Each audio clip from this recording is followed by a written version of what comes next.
Hi guys, welcome back to another boring history story designed to help you relax, unwind, and gently fall asleep. Tonight, we are going to travel back to a time and place that moved much slower than our own. We are going to visit a small medieval village in the heart of Europe during the deepest part of winter. In these times, there were no thermostats to turn, no electric blankets to plug in, and no bright lights to push back the darkness of the long, cold nights. Instead, life was governed by the rhythm of the seasons and the steady, quiet endurance of the people who lived in harmony with the land. We will explore the simple reality of the medieval peasant, focusing on how they prepared for the cold, how they lived within their small wooden homes, and how they found comfort and warmth through routine, tradition, and the soft, flickering light of the hearth. There is no rush tonight. There is only the slow falling of snow and the steady pulse of a world at rest. The sky over the village is a heavy, muted shade of gray, the color of a well-worn pewter plate that has seen many years of service. The sun has already begun its descent, though it is only mid-afternoon. In the winter months, the light is a precious, fleeting thing, and as it fades, the world begins to tuck itself in. The fields, which only months ago were golden with wheat and buzzing with the activity of the harvest, are now silent and still.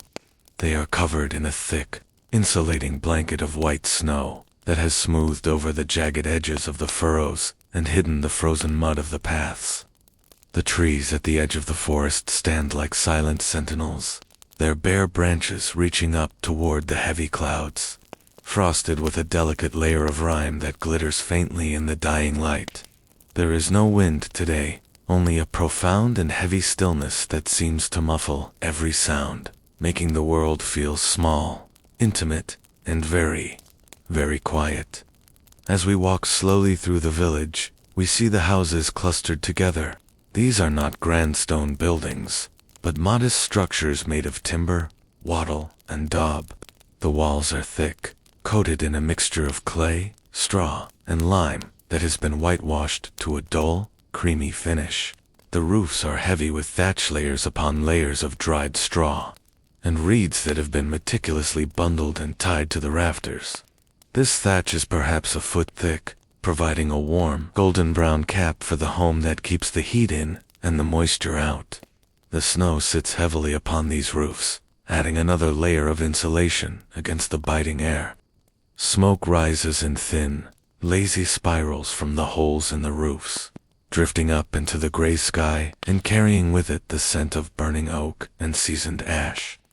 This smell is the scent of winter's survival, a deep, earthy, and comforting aroma that lingers in the air and settles into the very fabric of the village. Each house is a sanctuary of sorts, a small world of warmth surrounded by a vast world of cold. The windows are small, mere slits in the thick walls, often covered with translucent parchment or heavy wooden shutters to keep out the draft. The doors are thick and made of solid oak, reinforced with iron bands and fitted tightly into their frames. Inside, the floor is made of hard-packed earth, swept clean and covered with a fresh layer of dry rushes or straw. This floor is cool to the touch, but it feels solid and grounding. In the center of the main room, which is the heart of the home, sits the hearth. It is not a modern fireplace set into a wall, but a simple circle of stones placed directly on the earth. The fire is the most important thing in the house. It is the source of light, the source of heat, and the source of nourishment. During the winter, the fire is never truly allowed to go out. It is tended with a quiet, practiced devotion, fed with small branches during the day, and banked with heavy logs and ash at night to keep the embers glowing until morning. The rhythm of the day is slow and repetitive. There is no need for haste when the ground is frozen and the days are short. The work of the peasant in winter is focused on the immediate needs of the household.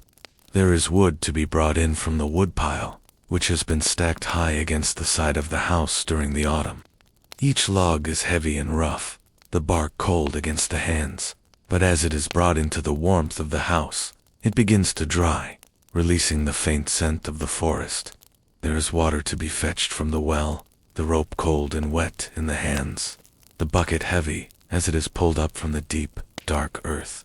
The water is clear and icy, and when it is poured into the large iron pot that hangs over the fire, it begins a slow, steady journey toward a simmer. The evening meal is a simple affair, but it is one that is anticipated with a quiet sense of gratitude. A large pot of pottage sits perpetually on the hearth, a thick stew made of dried peas, beans, onions, and whatever grains are available. Perhaps there is a piece of salt pork, or a handful of herbs gathered and dried during the summer. The smell of the pottage is savory and thick, filling the small room and mingling with the scent of the wood smoke. The family gathers around the fire, sitting on low wooden stools or benches worn smooth by generations of use. They eat slowly, using wooden spoons and bowls that have been carved by hand. The steam from the bowls rises into the air, warming their faces and adding a gentle moisture to the room. There is little conversation, for the silence of the winter night outside has found its way inside as well. There is only the sound of the fire crackling, the soft scrape of spoons against wood, and the distant muffled lowing of the livestock in the attached byre. The animals are part of the household's warmth.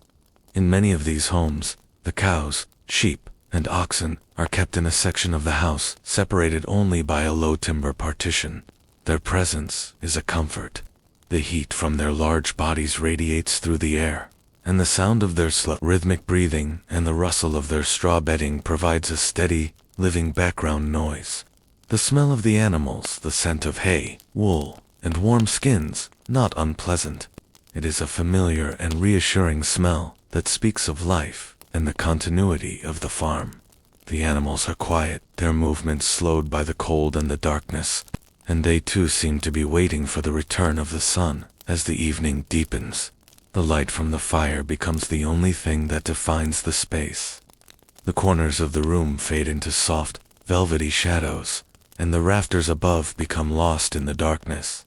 The flickering orange light dances across the walls, casting long, wavering shadows that move with the rising heat.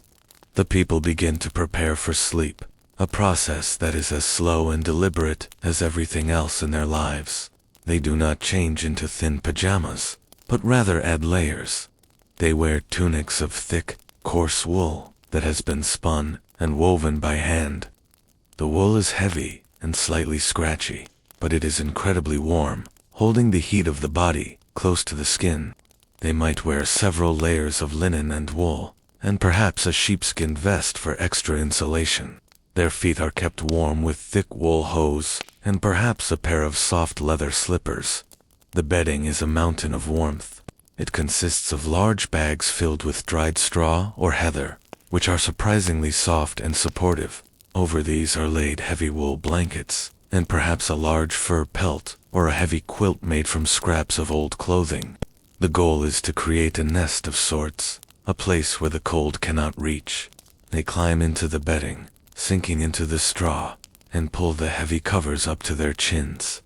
The weight of the blankets is a comfort in itself, a physical manifestation of security and rest. Often, the whole family sleeps in the same large bed or in close proximity to one another, sharing their body heat and finding safety in numbers. They lie still, listening to the world outside. The silence is profound, without the sound of engines, electricity, or the hum of a distant city. The night is truly quiet. Occasionally, there might be the sharp crack of a tree limb snapping under the weight of the snow, or the distant, lonely howl of a wolf in the forest. But these sounds only serve to emphasize the stillness and the warmth of the home. The fire is banked for the night. The head of the household uses a metal shovel to push the glowing coals together and covers them with a thick layer of ash.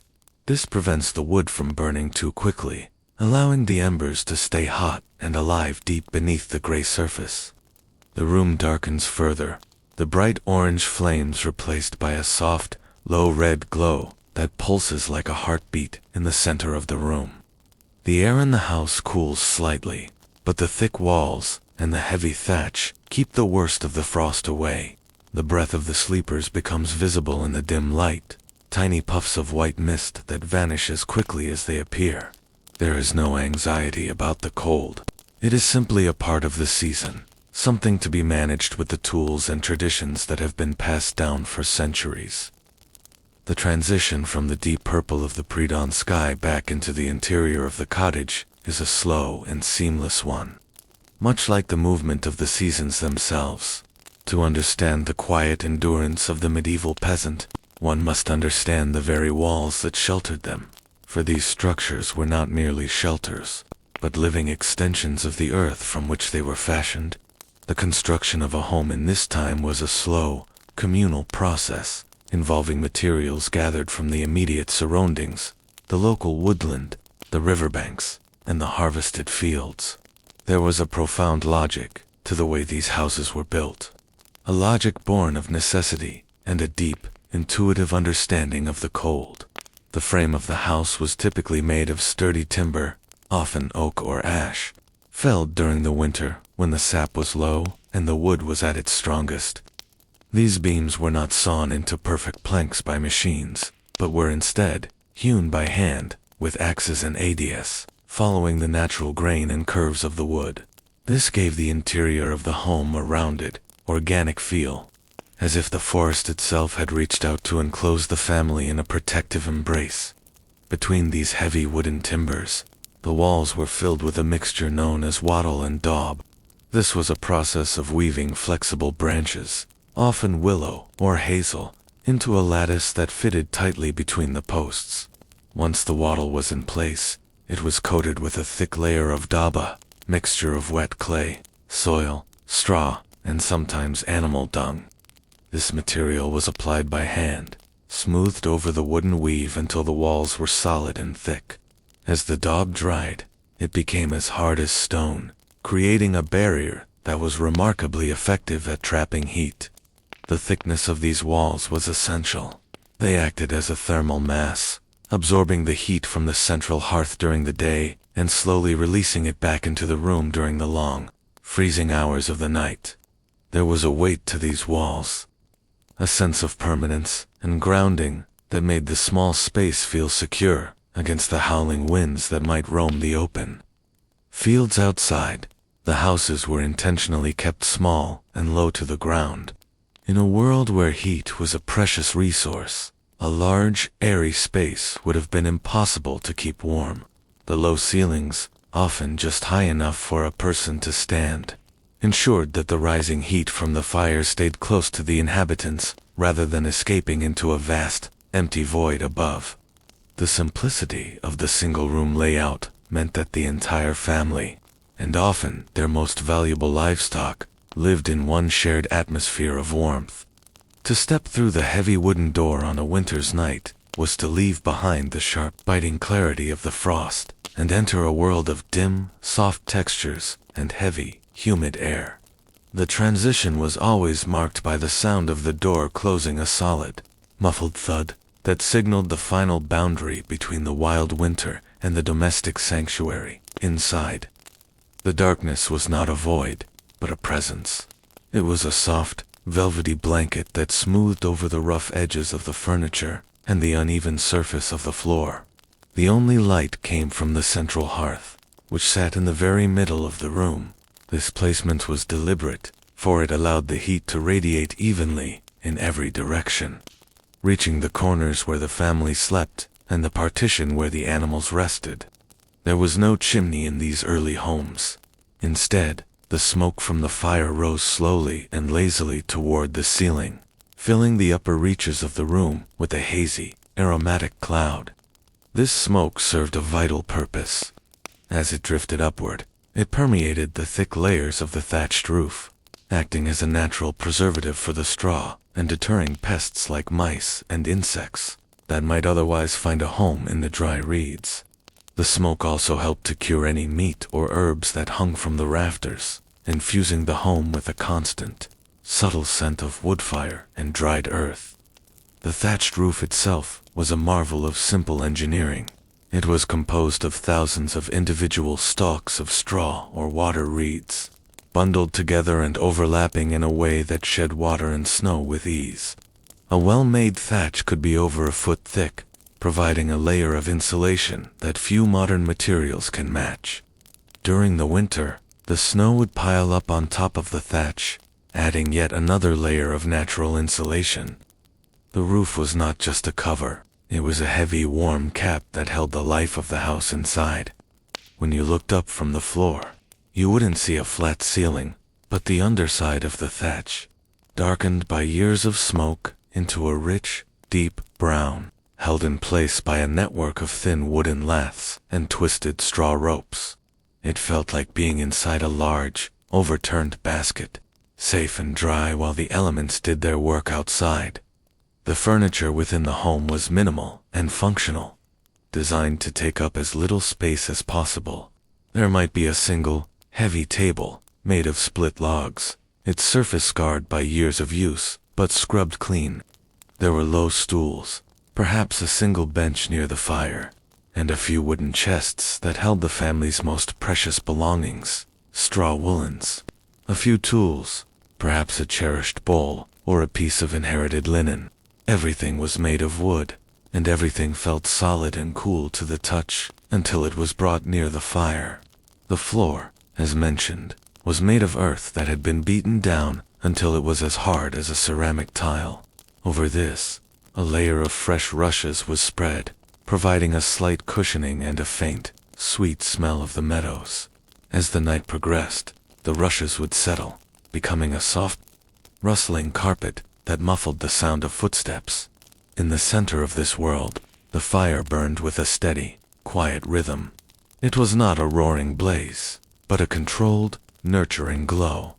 The wood used was often slow-burning hardwoods like oak or beech, which provided a long-lasting heat.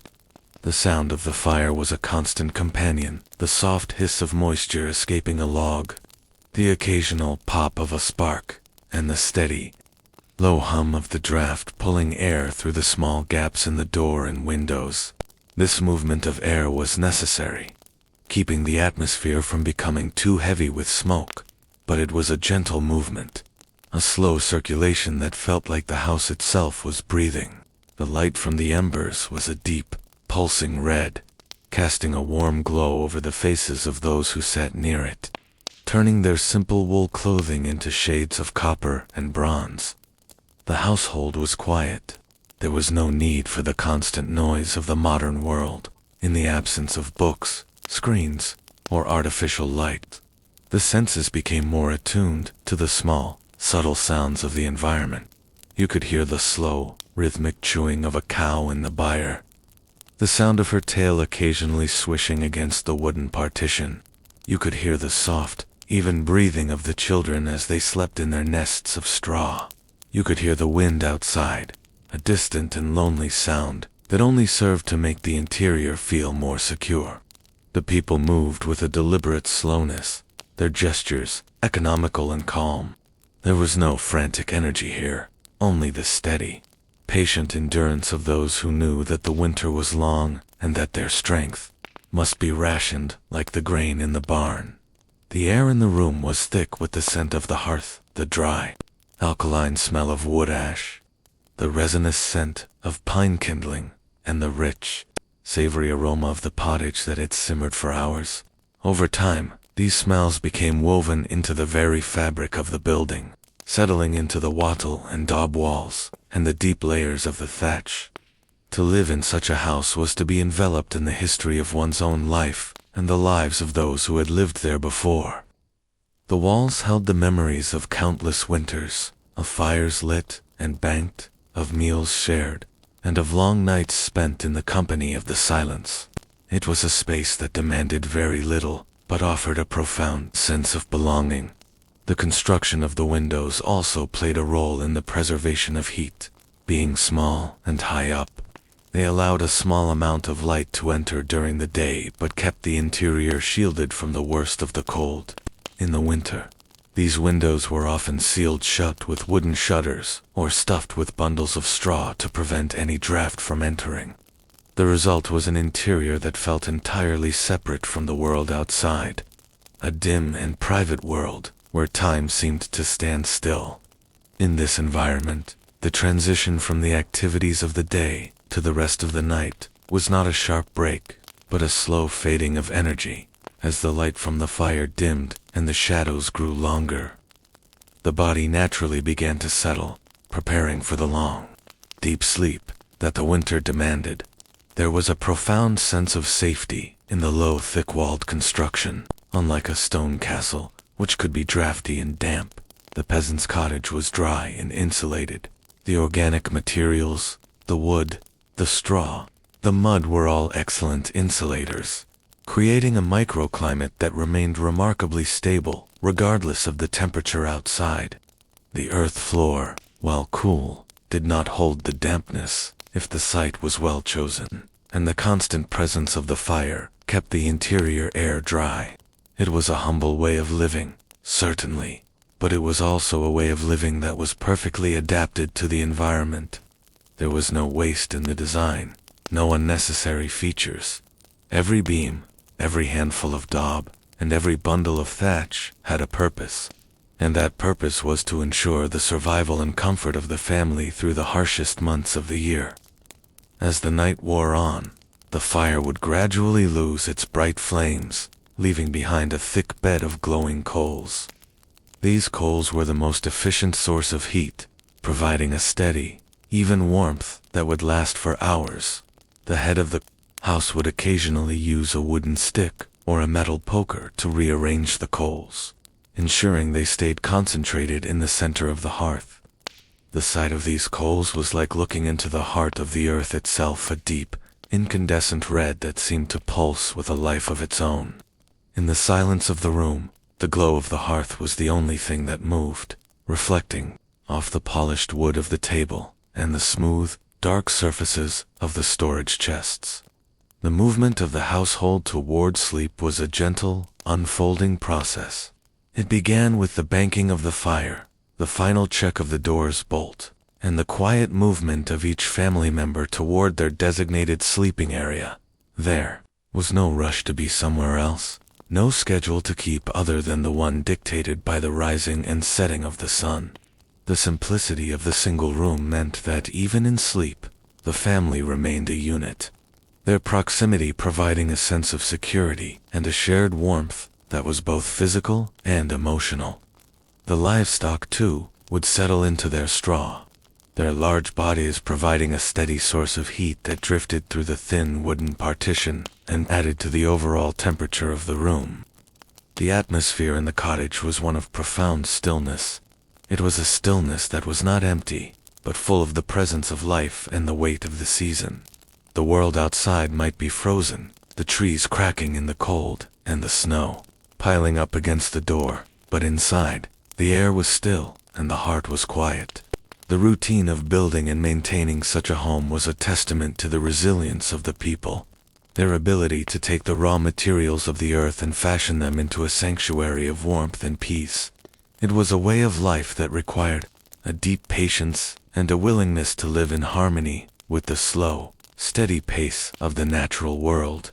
As we linger in this quiet, smoke-filled room, we can see the family beginning the final preparations for their rest.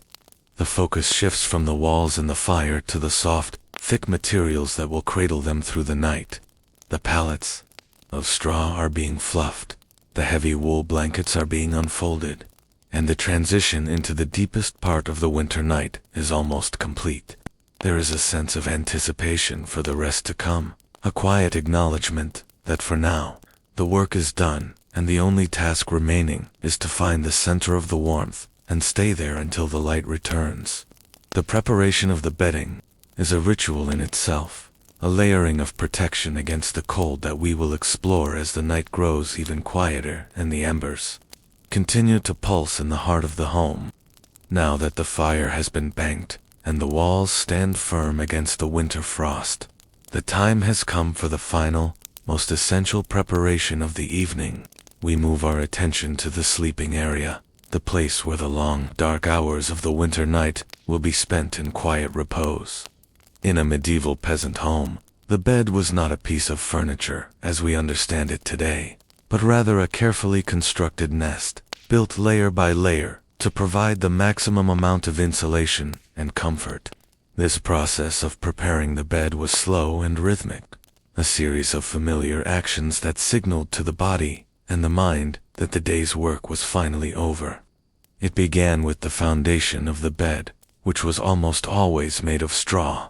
This straw was not merely a loose pile, but was often contained within a large sack made of coarse linen or hemp, known as a pallet. The straw itself was a precious resource, the dried stalks of the grain that had been harvested in the late summer. As the peasant fluffed the pallet, the sound was a gentle, dry rustle, a sound that spoke of sun-drenched fields and long days of labor.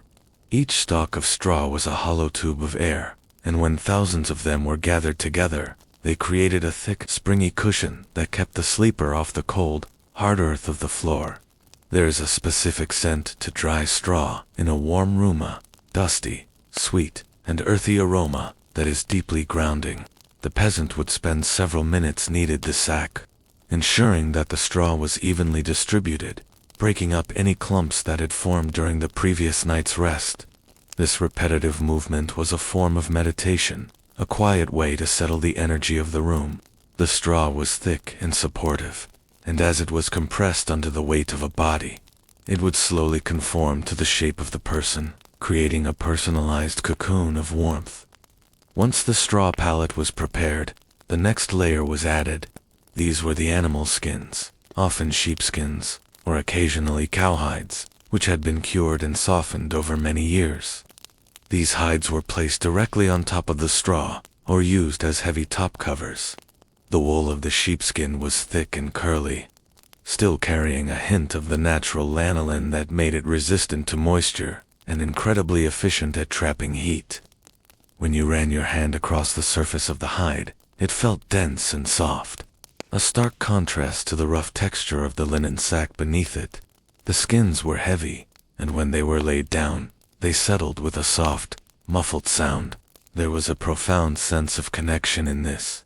The animals that provided the family with milk and wool during the day were also the ones providing them with warmth and protection during the night. The smell of the skins was a mixture of wool and the faint, clean scent of wood smoke that permeated everything in the cottage. It was a familiar smell, one that represented safety and the continuity of life on the farm. As the layers of straw and hide were settled, the wool blankets were brought forth. These blankets were the product of many hours of spinning and weaving by the women of the household. The wool was thick and coarse, often left in its natural shades of creamy white, deep gray, or earthy brown. These were not light, airy blankets, but heavy, dense textiles that had a significant weight to them. To pull a medieval wool blanket over oneself was to feel a physical pressure that was deeply soothing. The weight of the wool seemed to press the worries of the world away, grounding the sleeper and holding them still. The texture of the wool was slightly scratchy, but through many years of use and washing, it had developed a soft, felted surface that was gentle against the skin. The blankets were large, designed to be shared, and as they were spread out over the bed, they smoothed over the irregularities of the straw and the hides, creating a flat, inviting surface. The sleeping arrangement itself was a communal affair, a practical necessity born of the need to conserve body heat. In the deepest part of winter, the entire family would sleep together in a single large bed or on a series of pallets placed closely together near the warmth of the hearth. This shared sleeping space was a place of profound intimacy and security.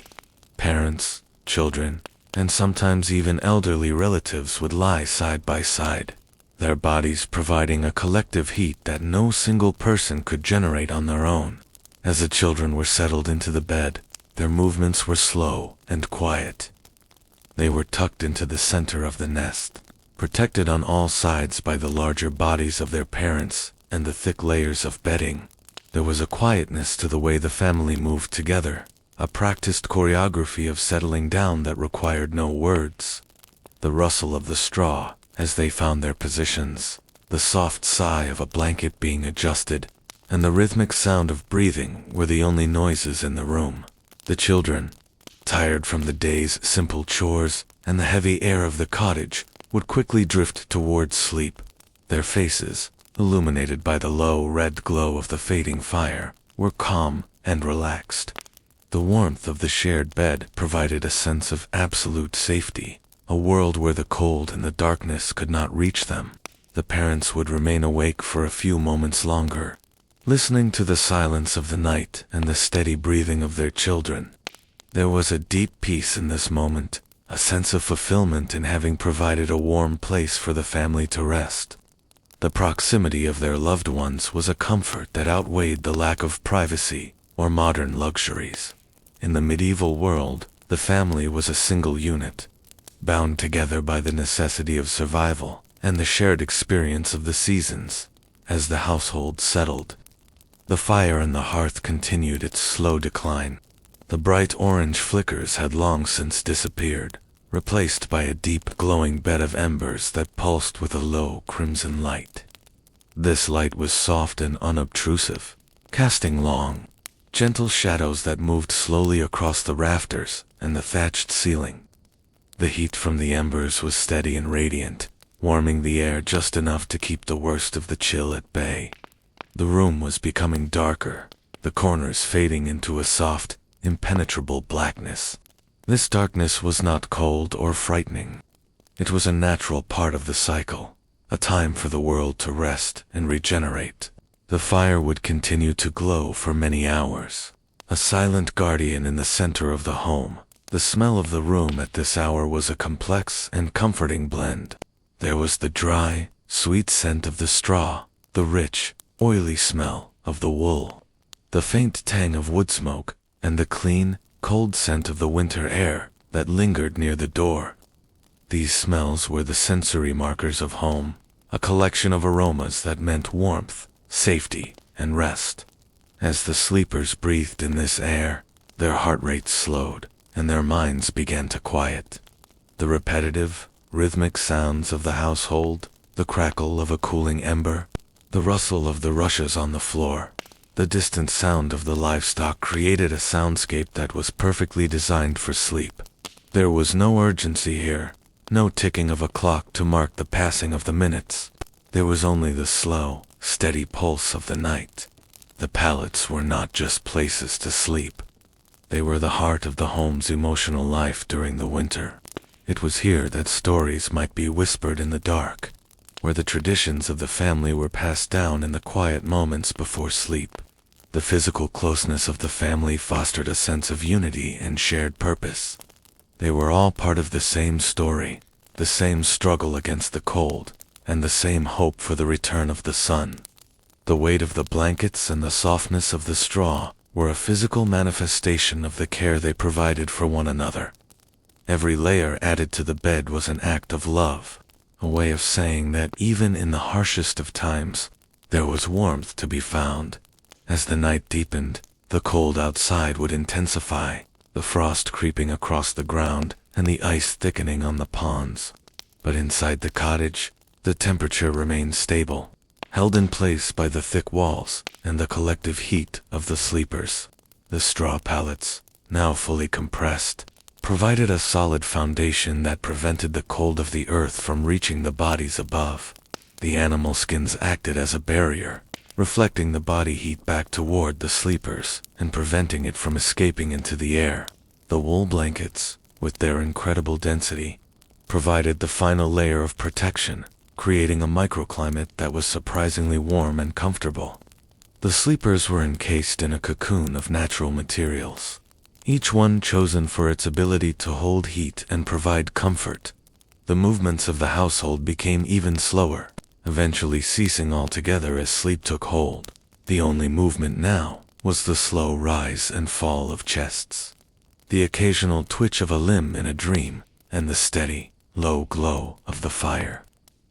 The silence of the room was profound, a heavy, velvet silence that seemed to press down on everything, encouraging a deep and dreamless slumber. The mind, free from the distractions of the day, could finally let go and sink into the darkness. There was a sense of profound trust in this sleep, trust in the walls, trust in the fire, and trust in the people lying beside you.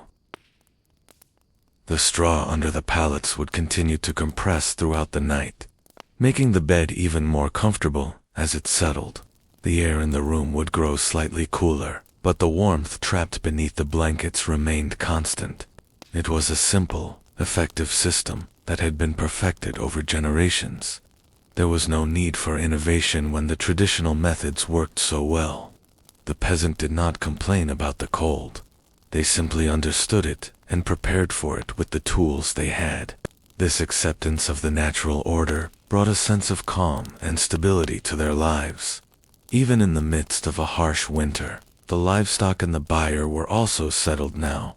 Their large forms dark shadows in the dim light. Their heat continued to radiate through the wooden partition, a steady and invisible flow of energy that added to the warmth of the living space. The sound of their breathing was a comforting reminder of the life that continued even in the dead of night. The animals and the humans were part of the same ecosystem, each contributing to the survival of the other. In the silence of the cottage, the boundaries between the different forms of life seemed to blur, leaving only a single, shared existence governed by the rhythms of the earth. As we watch the family sleep, we can see the care that went into every aspect of their bedding. The linen of the straw sacks was clean, despite its coarseness, having been washed in the river during the warmer months and dried in the sun. The wool blankets were well mended, with patches of different colors showing where they had been repaired over the years. This was not a world of disposable goods, but a world where everything was valued and cared for. The bed was a collection of history, the straw from last year's harvest, the skins from an old ram, the blankets woven by a grandmother. To sleep in such a bed was to be surrounded by the labor and the love of one's ancestors.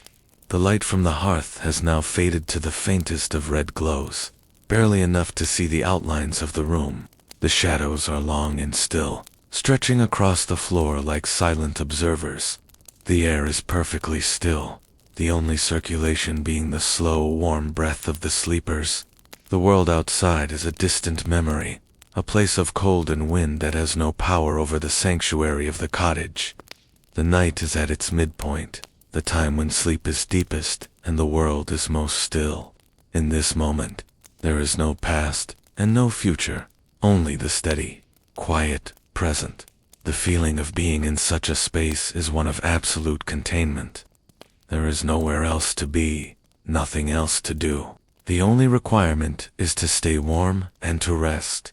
This simplicity is deeply relaxing, a reminder that the most basic needs, warmth, food, and companionship, are the things that truly matter.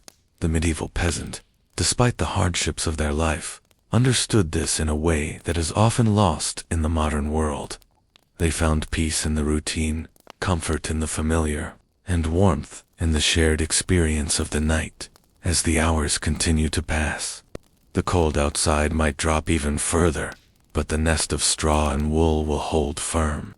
The sleepers will not wake until the first light of dawn begins to filter through the cracks in the shutters, signaling the start of a new day. But that is still many hours away. For now, there is only the long dark stretch of the night, a time for the body to heal and the mind to wander through the quiet landscapes of dreams. The preparation was successful. The warmth is secure. Before the family climbed into these layers of straw and wool, however, they had to consider the final layer of their protection, the clothing they wore to bed. In a world without heating, what one wore during the night was just as important as the blankets themselves. The transition from the activities of the evening to the rest of the night involved a slow and deliberate process of layering, adding garments that would trap the body's heat and provide a final barrier against the cooling air of the room. This clothing was made of the same natural fibers as the bedding linen and wool, and was designed for maximum warmth and ease of movement. We will now turn our attention to these garments, exploring the textures and the simple, functional beauty of the clothing that the medieval peasant wore as they surrendered to the long winter night. The preparation of the body for sleep was not a matter of removing garments, as we might do today, but rather a slow and methodical process of adding and adjusting layers to create a personal sanctuary of heat. To the medieval peasant, Clothing was the first and most intimate line of defense against the creeping frost that sought to find its way through any crack in the timber or stone.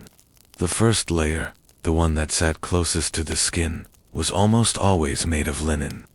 This linen was a simple, honest fabric, woven from the fibers of the flax plant that had been grown in a small patch near the garden, then retted, scutched, and spun by the hands of the household. When it was new, the linen was somewhat stiff and pale, but through years of wear and many washings in the stream, it had become incredibly soft, possessing a weightless, breathable quality that felt like a second skin. As the peasant pulled on their long sleeping smock or chemise, the fabric felt momentarily cool, a slight shock against the skin that had been warmed by the hearth. But this coolness was fleeting. Within moments, the linen began to absorb the warmth of the body, holding it in a thin, protective envelope. The smock was long, reaching down past the knees, and its sleeves were wide and comfortable, allowing for a full range of movement during the night. There were no buttons to faff with, no tight elastics to bind the limbs. There were only simple linen ties, or perhaps a small wooden toggle at the neck. The texture of the linen was slightly uneven, with the occasional small lump or slub in the weave that told the story of the hand that spun the thread. These imperfections were not flaws, but a comforting map of the garment's history. As the peasant moved, the linen made a soft, sibilant sound, a gentle rustle that was one of the many quiet notes in the symphony of the evening. The smell of the linen was clean and faint, carrying a memory of the sun and the open air where it had been bleached on the grass. This underlayer served a vital purpose beyond comfort. It acted as a barrier, protecting the more expensive and difficult-to-wash wool garments from the oils of the skin, ensuring that the heavy outer layers remained clean and effective for as long as possible. Once the linen was in place, the second layer was added. This was the wool tunic, or kirtle, the primary garment of the medieval world. The wool was thick, heavy, and full of the natural oils of the sheep.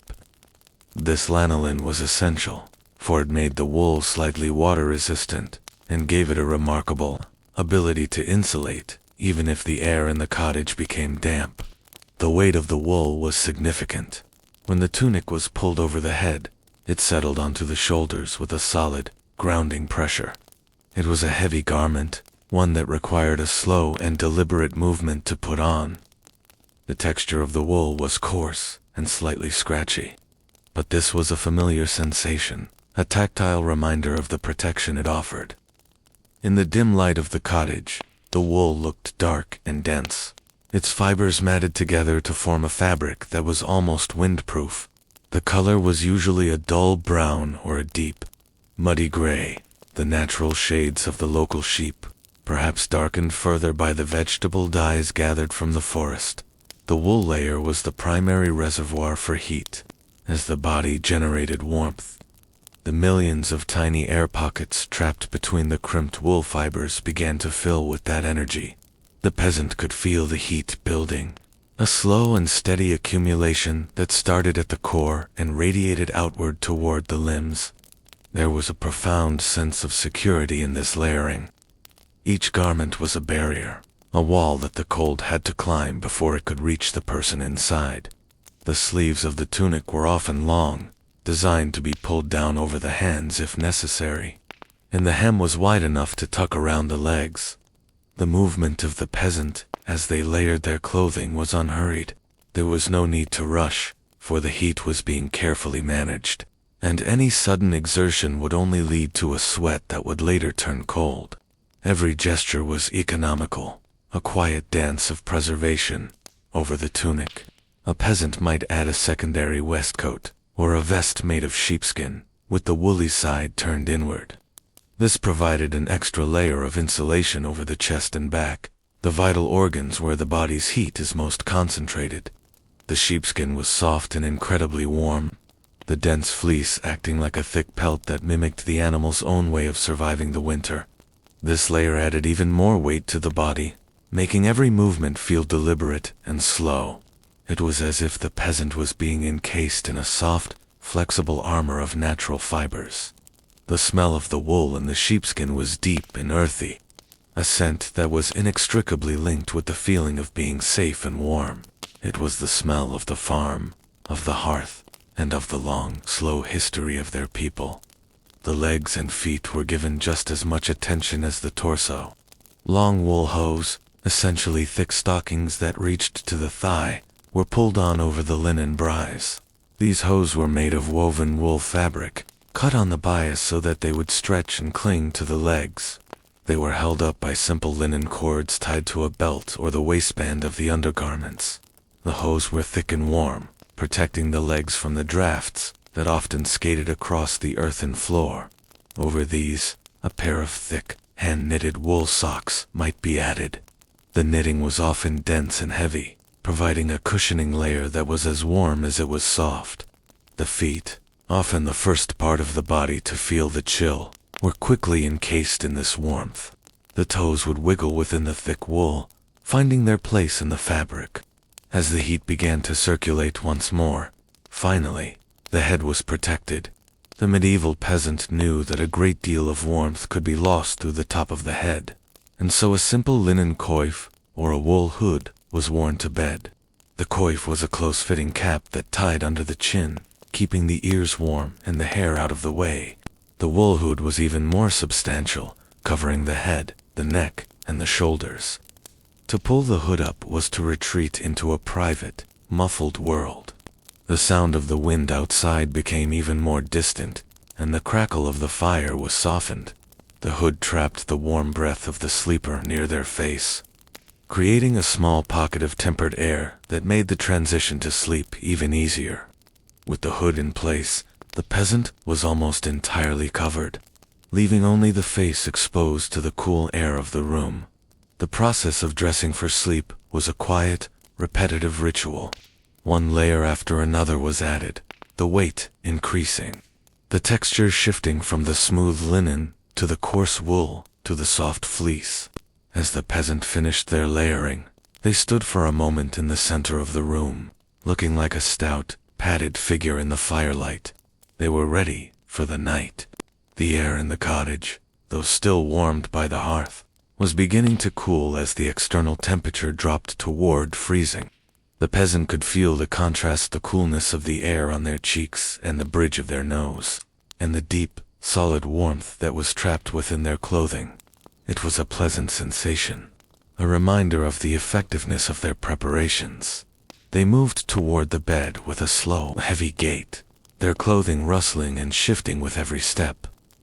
The sound of their feet on the rushes was a soft, crunching noise, a rhythmic accompaniment to the steady pulse of the fire. As they sat on the edge of the straw pallet, the straw groaned and shifted under their weight, settling into a comfortable nest. They lifted their legs and swung them onto the bed, the heavy wool blankets waiting to be pulled up. The act of getting under the blankets was a slow and careful movement. They would lie down and then reach for the edges of the heavy wool, pulling them up over their shoulders and tucking them in around the sides. The weight of the blankets, combined with the weight of the clothing, created a physical sensation of being held, a comforting pressure that signaled to the nervous system that it was time to rest. Underneath the blankets, the warmth began to build in a new way. The heat that had been trapped by the clothing now began to warm the space between the body and the blankets. It was a slow process, a gradual expansion of the warmth, until the entire interior of the bed was a uniform, comfortable temperature. The peasant would lie still, feeling this heat grow. It started at the core, spread down the legs, and finally reached the tips of the toes and the fingers. It was a deep, radiant warmth, the kind that only comes from natural fibers and the body's own energy. There was no mechanical hum, no artificial forced air. There was only the steady, living heat of a person at rest. The movement of the household had now almost completely ceased.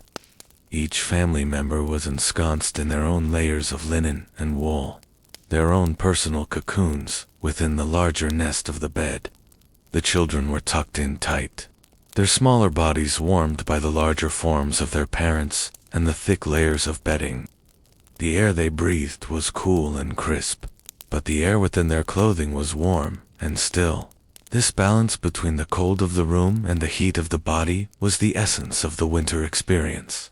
It was not about eliminating the cold, but about living within it, creating a small, sustainable island of warmth that could last until morning.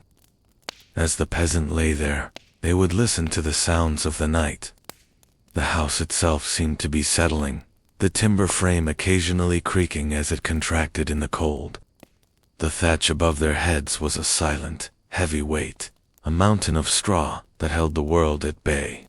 The smoke from the fire continued to drift slowly upward, a thin gray ribbon that was barely visible in the darkness. The smell of the smoke was faint now, a dry and comforting scent that mingled with the earthy smell of the straw and the rich, oily scent of the wool. The silence was not empty. It was a thick, textured silence, filled with the presence of the sleeping family and the quiet energy of the hearth. The mind would begin to wander in this state of deep relaxation. Without the distractions of light or sound, the thoughts became slow and rhythmic, matching the pace of the breathing. They might think of the sheep that provided the wool, imagining them huddled together in the fold, their own fleeces thick and frost-covered. They might think of the flax field in the summer, the blue flowers nodding in the breeze, the source of the linen that now felt so soft against their skin. These thoughts were not anxieties, but simple observations of the interconnectedness of their world. Everything they wore, everything they touched, was a product of the land and their own labor. This connection provided a sense of profound belonging and peace. The weight of the clothing and the blankets kept the body still. There was no tossing and turning in a medieval bed. The layers were too heavy, and the space was too precious. Instead, the sleeper found a comfortable position and stayed there, the heat building up around them like a slow-rising tide. If they did move, it was a slow and deliberate shift, a careful adjustment to ensure that no cold air was allowed to enter the nest. The feeling of the wool against the skin, the softness of the linen, and the pressure of the heavy blankets all worked together to create a sensory experience that was profoundly hypnotic. The cold air on the face was a reminder of the world outside, but it only served to make the warmth inside the bed feel more luxurious. As the night wore on, the temperature in the cottage would continue to drop, the frost forming thick, white crystals on the inside of the door. But inside the bed, the temperature remained constant. The layers of clothing and bedding were doing their job, acting as a highly efficient thermal barrier. The peasant would drift in and out of a light sleep, a state of quiet awareness where the boundaries between the body and the bed seemed to dissolve.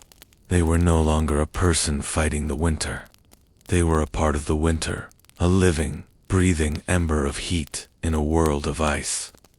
This state of being was the ultimate form of endurance, not a struggle, but a quiet, steady persistence. The breathing of the household was the only constant sound, a soft, collective rhythm that filled the room. It was the sound of life continuing in the face of the deep cold. The animals in the byre were also part of this rhythm, their slow, heavy breaths adding to the overall atmosphere of the house. The heat from their bodies, combined with the heat from the hearth and the heat of the family, created a complex and delicate thermal balance. It was a system that had been refined over centuries, a way of life that was perfectly adapted to the realities of the environment. There was a quiet dignity in this simplicity, a sense that they had everything they needed to survive and to rest. The sensation of the wool was perhaps the most distinctive part of the experience. It was a living fabric, one that seemed to respond to the needs of the body. It held the heat when it was needed, but it also allowed the skin to breathe, preventing the kind of damp, clammy feeling that synthetic fabrics can produce. The weight of the wool was a constant, reassuring presence, a physical reminder of the protection it offered, even in the deepest part of the night. When the fire had faded to almost nothing, and the cold was at its most intense, the wool remained warm. It was a reliable companion. a fabric that had been a part of human history since the very beginning. As the sleeper drifted deeper into the night, the world outside became a distant and irrelevant thing. The fields of snow, the frozen forests, the silent village, all of it was gone, replaced by the small, warm world of the bed. The only reality was the texture of the linen, the weight of the wool, and the slow, steady beat of the heart. This was the peace of the medieval winter, a time of forced rest and quiet reflection. It was a time to gather strength, to let the body heal, and to wait for the inevitable return of the light. But the light was still a long way off, and the night was far from over. The fire in the hearth, though banked and covered with ash, was still the heart of the home. It was the source of all the warmth that had been gathered and stored in the walls, the thatch, and the clothing of the family. Even as it slept beneath its blanket of gray ash, the fire was a presence, a silent promise that the cold would not win. The role of the fire during the night was not to blaze and roar, but to glow and endure, much like the people who lived beside it. As we move closer to the hearth, we can see the subtle ways in which the fire continues to interact with the room, providing a steady, invisible pulse of energy that sustains the household through the darkest hours. The transition from the warmth of the clothing to the enduring power of the fire is a natural one, for they are both parts of the same story of survival and rest in the heart of the medieval winter. The hearth in the center of the cottage is the true heart of this small, enclosed world, and as the night deepens, it becomes the most important presence in the room. It is not a modern convenience, but an ancient and living thing. A companion that has been tended by the family for as long as the house has stood. The hearth is a simple circle of flat, heavy stones, worn smooth by the heat of thousands of fires and the scraping of iron pots. These stones have absorbed the warmth of centuries, and even when the flames are low, they radiate a steady, deep heat that can be felt in the very earth beneath the floor. To look at the hearth in the late hours of a winter night is to look at the center of the peasant's universe. Everything revolves around this patch of glowing earth. The smoke has painted the rafters above in a rich, oily black, a coating of soot that smells of old forests and long-forgotten autumns. This soot is a record of the home's history, a silent testament to the countless logs that have been sacrificed to keep the cold at bay. The management of the fire is a task performed with a quiet, almost religious devotion. A fire in a medieval home is rarely allowed to truly die. To let the fire go out completely is to lose the soul of the house, and to face the daunting task of birthing a new flame from flint and steel in the damp, freezing air of the morning. Instead, the fire is banked, a process that is as rhythmic and soothing as the falling snow outside. As the family prepares for sleep, the head of the household takes a heavy iron shovel and begins to move the glowing embers toward the center of the hearth. The sound is a soft, metallic scrape against the stone, followed by the dry, crunching sound of the coals being gathered together.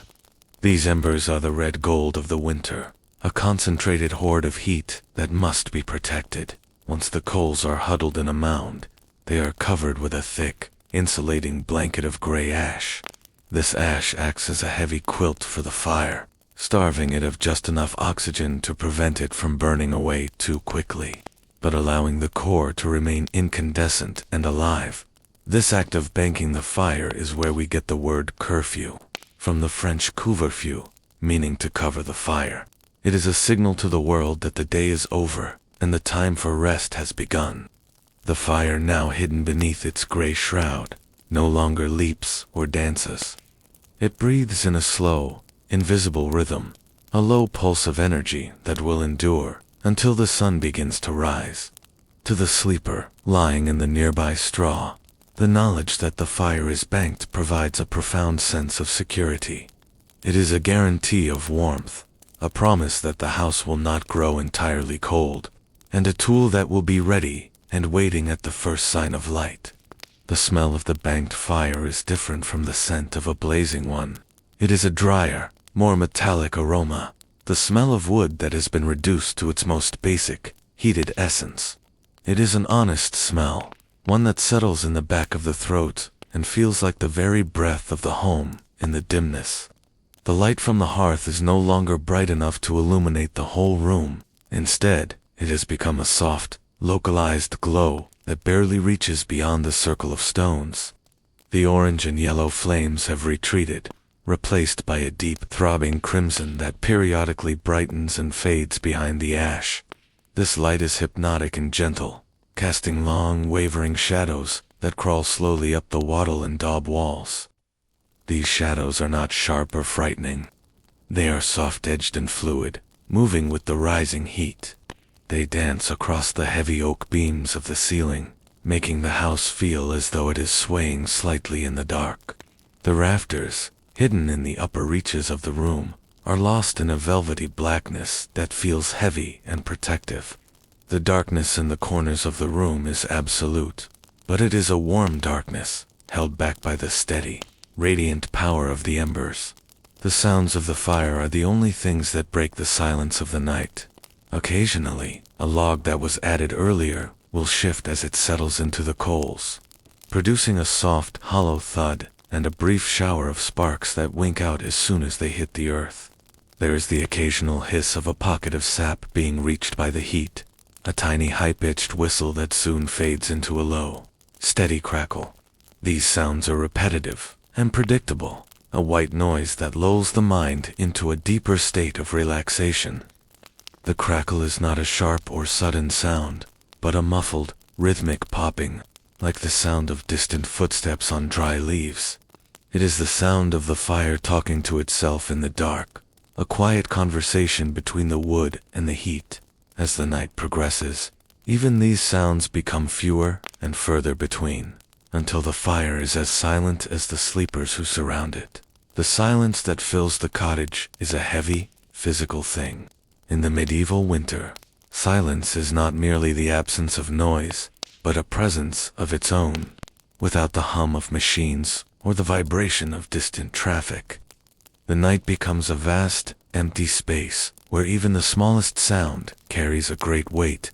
You can hear the slow, steady drip of melting snow from the eaves of the thatch, a rhythmic plink, plink, plink that measures the passing of the hours. You can hear the wind as it brushes against the thick straw of the roof, a low, lonely sigh that never quite finds its way inside. This contrast between the wild, cold air outside and the still, warm air of the hearth makes the interior of the house feel like a fortress. The silence encourages a focus on the self, on the rhythm of one's own breathing and the feeling of the heavy wool blankets. It is a silence that demands rest, a silence that smooths over the anxieties of life and leaves only the present moment. The fire is the guardian of this silence. It provides a visual and thermal anchor that keeps the darkness from becoming overwhelming. To wake in the middle of the night and see that faint, red glow in the center of the room is to know that all is well. It is a beacon in the night, a small piece of the sun that has been brought indoors to wait for the morning. The heat from the hearth continues to seep into the floor and the walls, creating a microclimate that is remarkably stable. Even as the temperature outside drops well below freezing, the air near the hearth remains temperate. The peasant, tucked into their pallet of straw, can feel this heat as a subtle, ambient pressure, a warmth that doesn't just sit on the skin but seems to permeate the whole body. It is a deep tissue warmth, the kind of heat that only comes from a fire that has been burning for days, weeks, or even months without end. The cycle of the fire is the cycle of the winter itself. In the autumn, the wood was gathered in stacked thick logs of oak for the long nights, smaller branches of birch and ash for the quick heat of the morning. The wood has been seasoned, its moisture slowly evaporated by the wind and the sun until it is ready to give up its energy to the hearth. Each piece of wood is a storehouse of sunlight from summers past, and as it burns, it releases that light and warmth back into the winter world. There is a beautiful economy in this. Nothing is wasted. The ash that remains in the morning will be used to make soap, or spread on the garden to enrich the soil for the next year's crop. The fire is not a consumer, but a transformer, a necessary part of the great circle of the farm. This sense of continuity provides a quiet comfort to the peasant, a feeling that they are part of a system that is older than memory, and as reliable as the turning of the stars. As the night moves into its deepest, coldest hour, the role of the fire as a source of security becomes even more apparent. In the forest, the shadows are deep and the cold is a predator. But inside the circle of the hearth's influence, there is safety. The flickering light, though dim, is enough to keep the unknown at bay.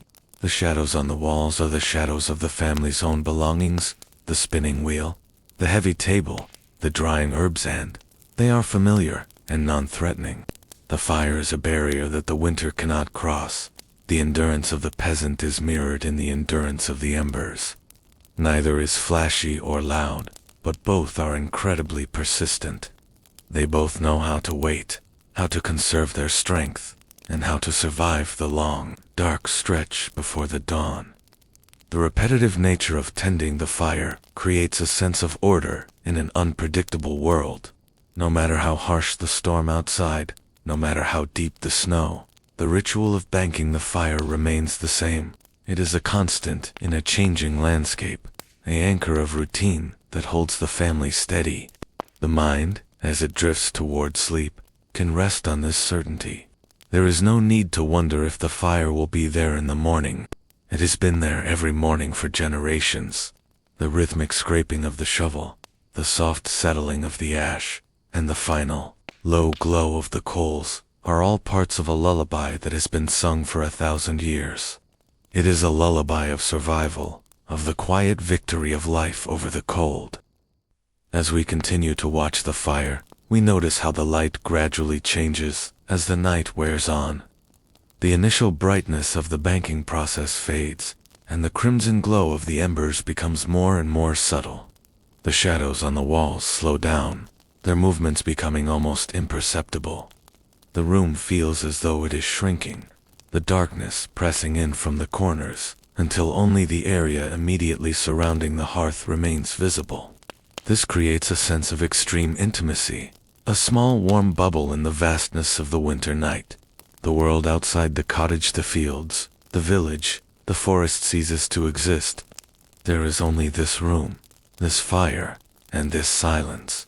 It is a perfect environment for a long, restorative sleep, a sleep that is undisturbed by the worries of the future or the regrets of the past. The sound of the fire becomes even more faint, a whisper of a crackle that is only audible if one listens very closely. It is a delicate sound, like the breaking of a tiny twig or the rustling of a silk ribbon. This sound is the only heartbeat the house has in the middle of the night. It is a steady, reassuring pulse that tells the sleepers that the fire is still there, still doing its work, still guarding them against the frost. The repetition of this sound is incredibly soothing, a natural metronome that helps to regulate the breathing of everyone in the room. As the fire settles further, the silence becomes even more profound, a deep, resonant quiet that seems to vibrate in the very air. The fire also serves as a point of reflection. In the quiet moments before sleep, a peasant might look into the glowing heart of the embers and see the shapes of their own life reflected there. They see the work of the day, the faces of their family, and the rhythm of the seasons. The fire is a mirror of sorts, a place where the mind can wander without purpose or direction. This kind of aimless, peaceful thinking is a vital part of the resting process. It allows the mind to decompress, to shed the layers of the day's labor and settle into a state of quiet acceptance. The fire doesn't ask for anything. It only gives, and in that giving, it provides a space for the soul to rest. The gradual dimming of the light is a slow, natural transition into the world of dreams. There is no sudden flick of a switch, no abrupt change from light to dark. Instead, the world fades away at a pace that the body can easily follow. The eyes close not because the light has been cut off, but because the light has become so soft and gentle that it no longer demands attention. The transition is seamless and peaceful.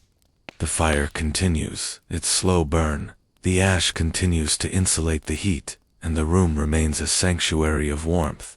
The darkness is a friend, a blanket of its own that covers the room and allows the inhabitants to let go of the world, even in its banked state. The fire is a source of subtle movement.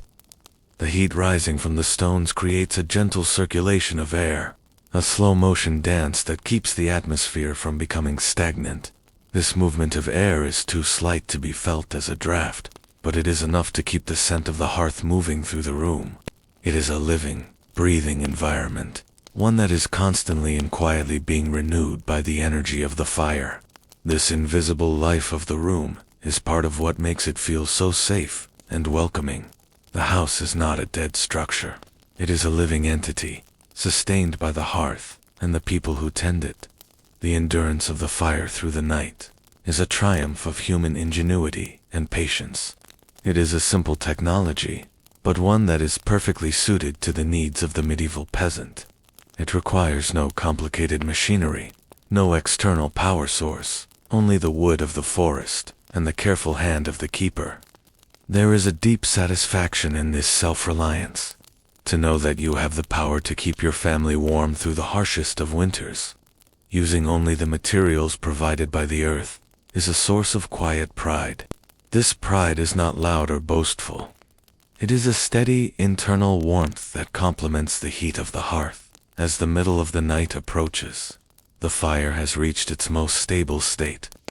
The embers are buried deep, the ash is thick, and the heat is radiating with a constant, unvarying intensity.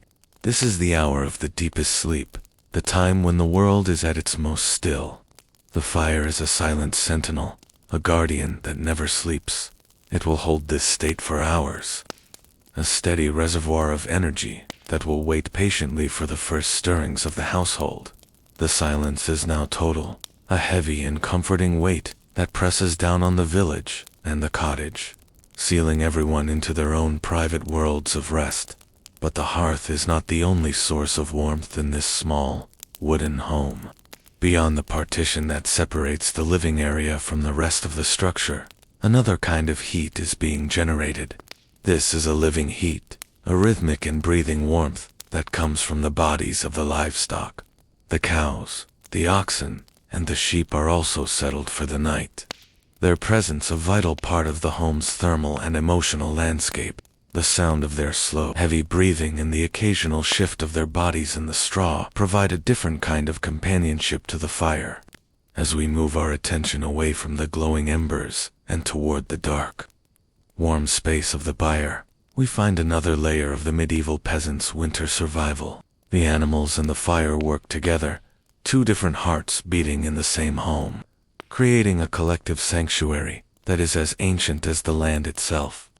The transition from the heat of the stone to the heat of the beast is a natural progression in the story of the night, a movement from the elemental to the living, all contained within the same thick walls of mud and straw. To move from the soft, red glow of the hearth into the deeper shadows of the cottage is to move toward a different kind of warmth of living, breathing heat that has been part of the peasant's world for as long as there have been fields to till and animals to tend. In the modern mind, the house is a place for people, and the barn is a place for beasts. But in the heart of a medieval winter, these boundaries dissolve into a single, shared necessity for survival. The animals are not separate from the household. They are the household's wealth, its labor, and its lifeblood. To keep them outside in the biting frost would be to risk everything. And so, as the snow began to pile against the door and the temperature dropped, the livestock were brought inside, sharing the same roof, the same walls, and the same heavy, still air as the family. This arrangement was not seen as a burden or a hardship, but as a comforting and practical reality of the season. Separated from the main, living area by only a low wooden partition or a screen of woven hurdles, the animals settled into their own thick beds of straw. The presence of the larger animals, particularly the oxen or a sturdy cow, transformed the thermal landscape of the home. A cow is a massive reservoir of heat, her large body acting like a living furnace that radiates a constant, steady warmth into the surrounding air. As she lies down in the straw, her heavy limbs settling with a soft, rustling thud, she begins to fill her corner of the house with a deep, humid heat. This warmth is different from the dry, radiant heat of the fire. It is a moist, organic warmth that carries the scent of the living earth, for the peasant lying on a pallet only a few feet away. The heat from the livestock was a palpable thing, a slow, invisible tide that drifted through the gaps in the timber and added a crucial few degrees to the temperature of the room. The sounds of the animals at night were a constant, rhythmic lullaby that spoke of safety and the continuity of life. There is the slow, grinding sound of a cow chewing her cudda, rhythmic, mechanical movement that is incredibly soothing in its predictability.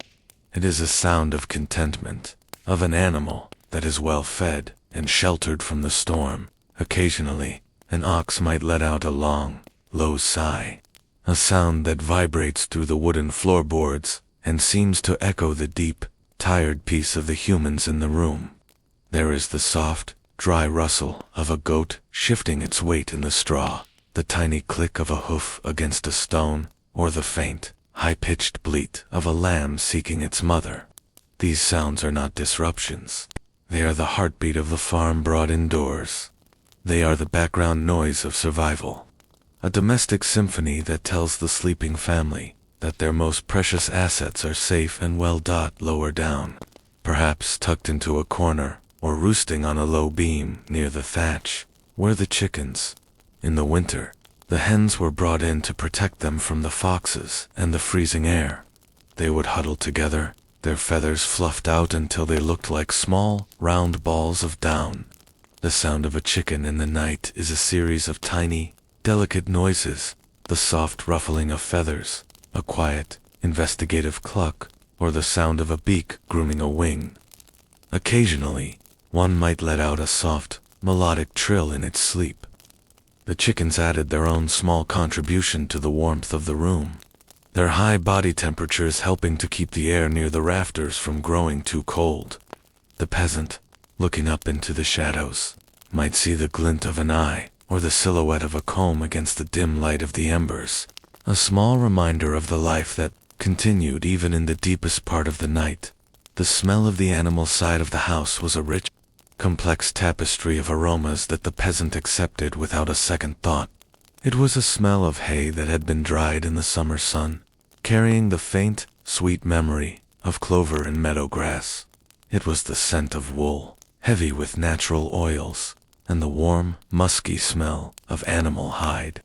There was, of course, the earthy scent of manure and urine, but in a well-kept home, this was managed with fresh layers of dry straw and rushes, which absorbed the moisture and turned the scent into something deep and fertile rather than sharp or unpleasant. To the medieval mind, this was the smell of prosperity. A house that smelled of livestock was a house that had a future. It was a house where there would be milk in the spring, wool for the loom, and strength for the plow. The smell was a reassurance that the cycle of the farm was still turning. Even under the weight of the snow, the interaction between the humans and the animals was one of quiet, mutual benefit. The animals provided the heat that helped the family sleep, and the family provided the shelter and the fodder that kept the animals alive. There was no judgment in this proximity, no sense of dirtiness or unease. The peasant moved among the livestock with a slow, practiced ease, checking a water trough or adding a handful of hay by the dim light of a tallow candle before settling down for the night. The animals, in turn, were accustomed to the presence of the humans. They did not startle or shy away.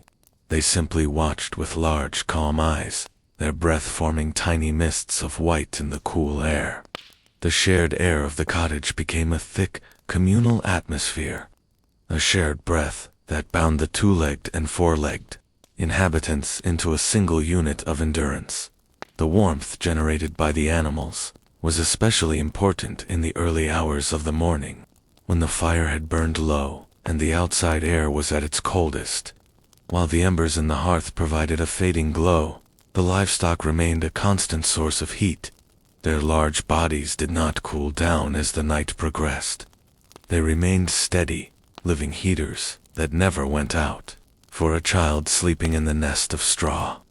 The sound of the cows breathing was a reminder that they were not alone in the dark. It was a powerful, rhythmic sound in and out, that seemed to regulate the rhythm of the entire house. It was a sound of immense strength held in a state of perfect repose, in the silence of the night. The movement of the animals was minimal and slow. They, too, understood the need to conserve energy.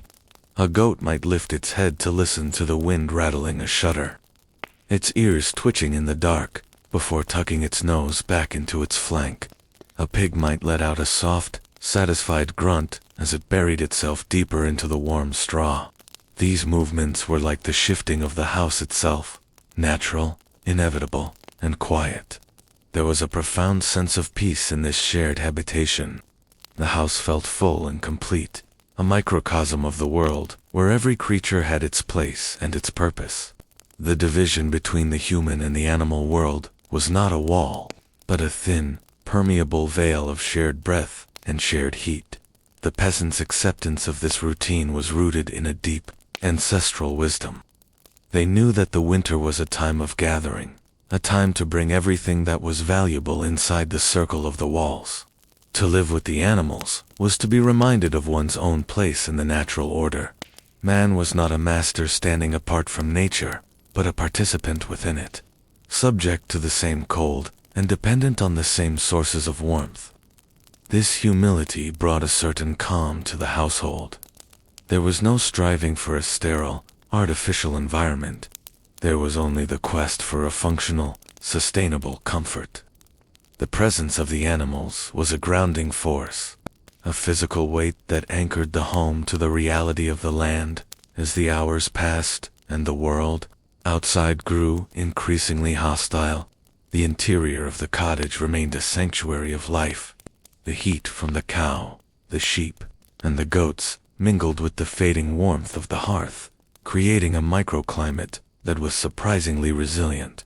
The thick walls of daub and the heavy thatch acted as a thermos, holding this collective heat inside. Even if the water in the bucket near the door developed a thin skin of ice, the air in the center of the room, near the sleepers and the livestock, remained soft and tolerable. The peasant would pull the heavy wool blanket closer, feeling the weight of the night and the warmth of their companions, and drift back into a deep, dreamless sleep. The silence of the night was layered with these subtle animal noises. It was a silence that was alive.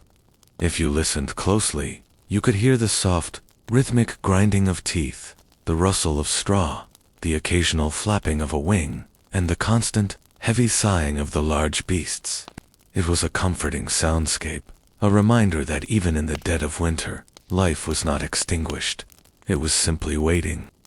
The animals were the keepers of the spring, the living vessels that would carry the potential of the next season through the dark. Their presence was a promise that the fields would once again be green, that the lambs would once again skip in the meadows, and that the cycle would begin anew. The way the light from the dying embers caught the textures of the animal side of the room was a study in shadows and soft edges. The rough timber of the partition, the golden sheen of the straw, the matte finish of an ox's hide, all of it was rendered in shades of deep umber and charcoal. The room felt larger in the dark, the boundaries between the living and the animal quarters blurring until it felt like one vast, warm hall. The smoke from the hearth drifted over the partition, adding a hazy, atmospheric quality to the air. It was a scene of timeless simplicity, a tableau of survival that had remained unchanged for centuries. The way the light from the dying embers caught the textures of the animal's side of the room was a study in shadows and soft edges. The rough timber of the partition, the golden sheen of the straw, the matte finish of an ox's hide, all of it was rendered in shades of deep umber and charcoal. The room felt larger in the dark, the boundaries between the living and the animal quarters blurring until it felt like one vast, warm hall. The smoke from the hearth drifted over the partition, adding a hazy, atmospheric quality to the air. It was a scene of timeless simplicity, a tableau of survival that had remained unchanged for centuries. The relationship between the peasant and their animals was one of mutual respect and care. The peasant knew each animal by name, knew their temperaments, their needs, and their quirks. In the quiet of the night, this connection was expressed in the simple act of sharing space. There was no need for words or elaborate gestures. The fact of their shared presence was enough. The animals provided the warmth that made the long nights bearable, and the humans provided the protection that ensured the animals would see the morning. It was a perfect, silent contract, signed in the medium of heat and breath. As the night reached its deepest point, the air in the cottage became still and heavy. The moisture from the breath of the family and the livestock added a slight humidity to the room, which helped to hold the heat even better than dry air. This damp warmth felt like a cocoon, a protective layer that softened the bite of the frost that was even now creeping up the outside of the walls. The house was a living organism, a collective of hearts and lungs all working together to maintain a tiny pocket of life in a frozen wilderness. The peasant, nestled in their straw, felt this unity as a deep physical comfort. They were part of a whole, a member of a community that included the fire, the walls, the earth, and the beasts. The rhythmic movements of the animals never ceased, but they became slower and more sporadic as the night wore on. The cow would stop her chewing and rest her head on her flank, her large ears occasionally flicking in her sleep. The goats would huddle together in a tight, furry mass, their heads resting on each other's backs. The stillness was profound. It was the stillness of a world at rest, a world that had surrendered itself to the darkness and the cold, trusting in its own ability to endure. There was no anxiety in this stillness, only a vast, patient waiting. The role of the animals in the medieval home was not limited to their heat. They were also the guardians of the morning. Long before the first hint of light appeared on the horizon, the animals would begin to stir.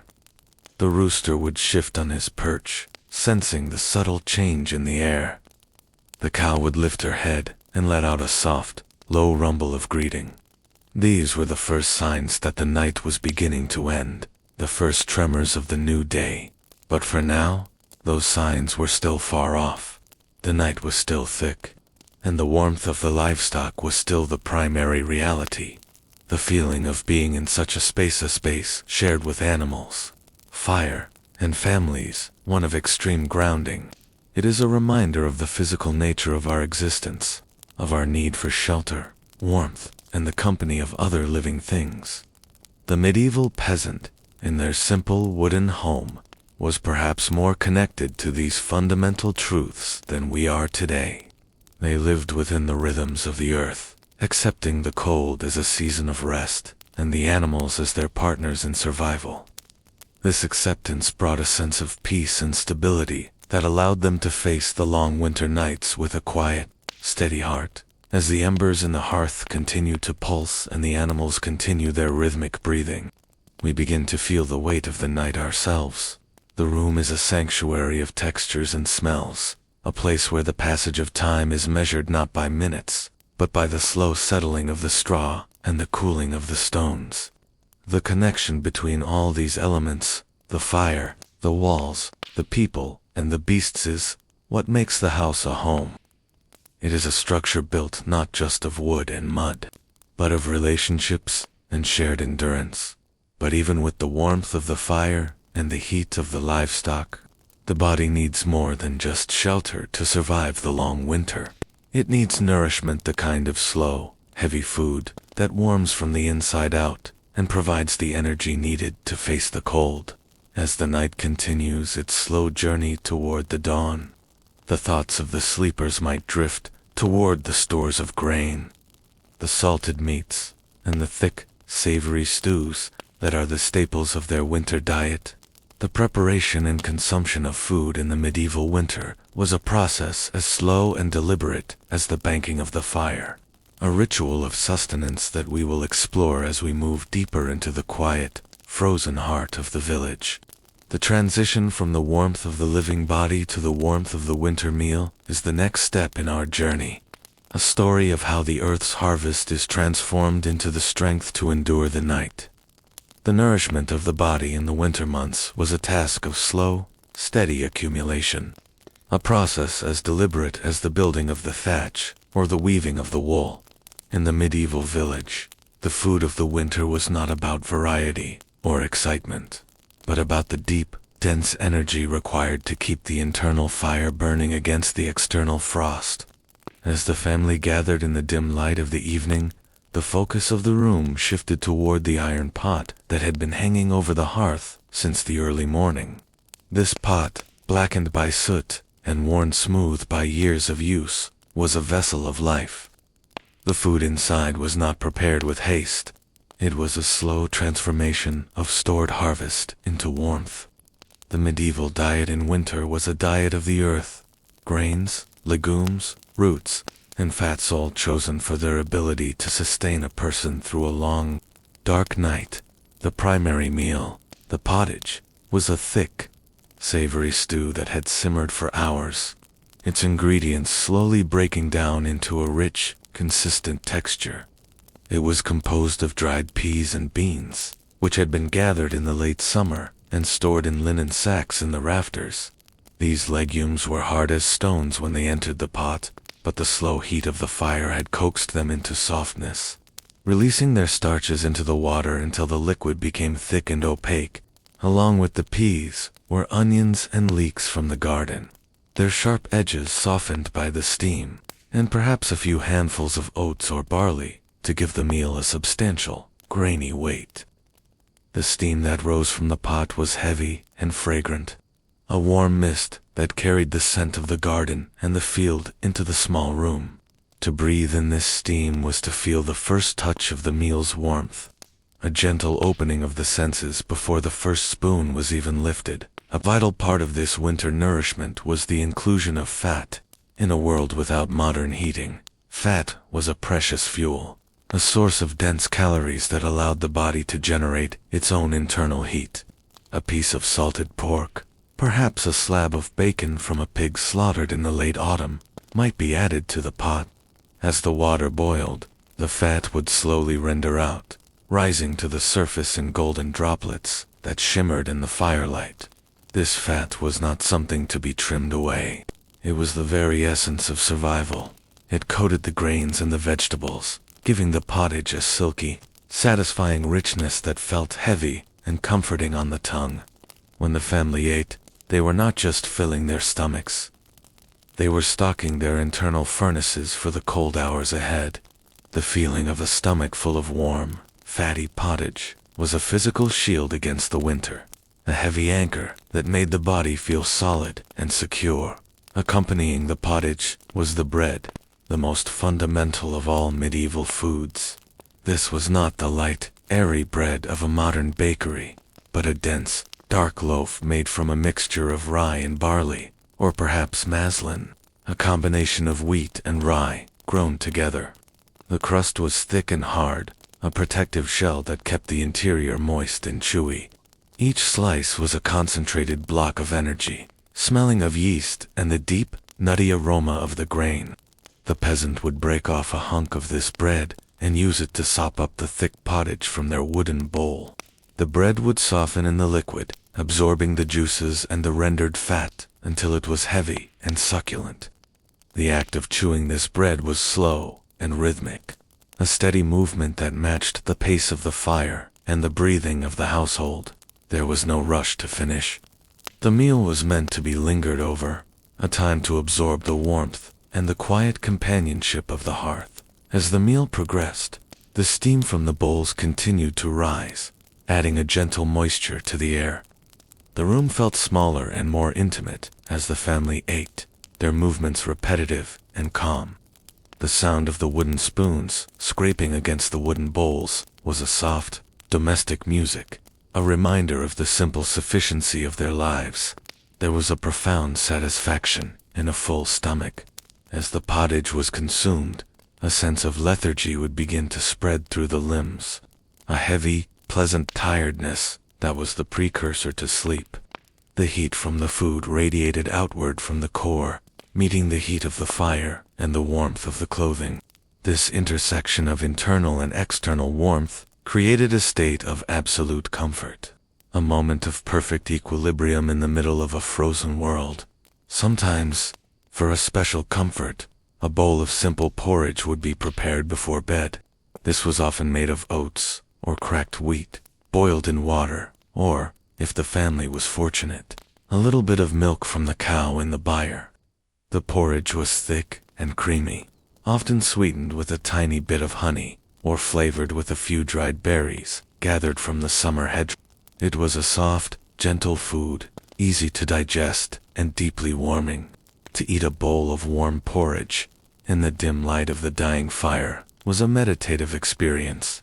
The spoon moved slowly from the bowl to the mouth, the warmth of the grain spreading through the chest and down into the belly. It was a final, soothing ritual that signaled to the body that the day was truly over, and the time for rest had arrived.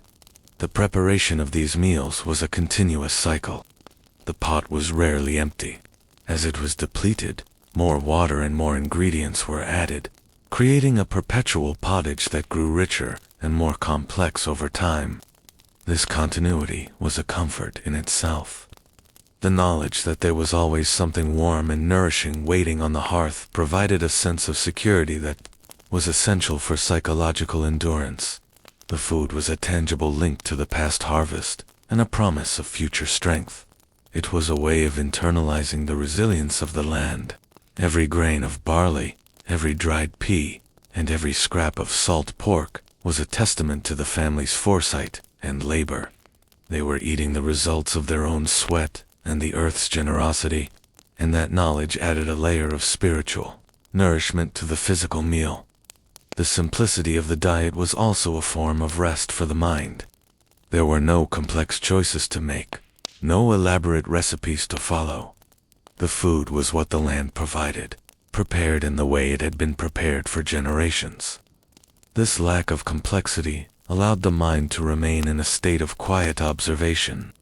The focus was on the sensory experience, the texture of the bread, the warmth of the steam, the savory saltiness of the pork. The repetitive nature of the meals matched the repetitive nature of the winter days, creating a sense of consistency that was deeply calming. In the medieval world, boredom was not a burden. It was a state of being that allowed for deep reflection and a slow, steady pace of life. The full stomach acted as a natural sedative, as the body redirected its energy toward digestion. The heart rate slowed, and the mind grew quiet. The heavy, starchy nature of the food promoted a deep, restorative sleep, the kind of sleep where the body could focus entirely on repair and heat generation. The peasant would climb into their pallet of straw, feeling the solid weight of the meal within them, and find that sleep came easily and without struggle.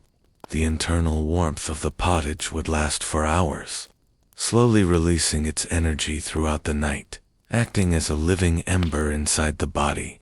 This internal fire was just as important as the one in the hearth. It was the fuel that allowed the heart to keep beating and the blood to keep flowing even as the room grew cold. The role of drink was also part of this nourishment. A mug of small ale, brewed at home from barley and flavored with local herbs like gale or yarrow, was a common accompaniment to the meal. The ale was thick and slightly sweet, providing even more calories and a gentle, relaxing effect on the nervous system. It was often served warm, having been heated near the fire, and its spicy, herbal aroma mingled with the scent of the wood smoke. To sip a warm ale while sitting on a low stool near the embers was to feel a sense of profound well-being. The liquid warmed the throat and the chest, easing the tensions of the day and preparing the mind for the long stretch of the night. The ale was a product of the same grains that made the bread and the pottage, a liquid version of the harvest that brought a final touch of comfort to the evening. In the silence of the cottage, the act of eating was a sacred time. There was little talk, for the energy was focused on the meal and the warmth. The family shared the food from common bowls, a communal experience that reinforced their interdependence.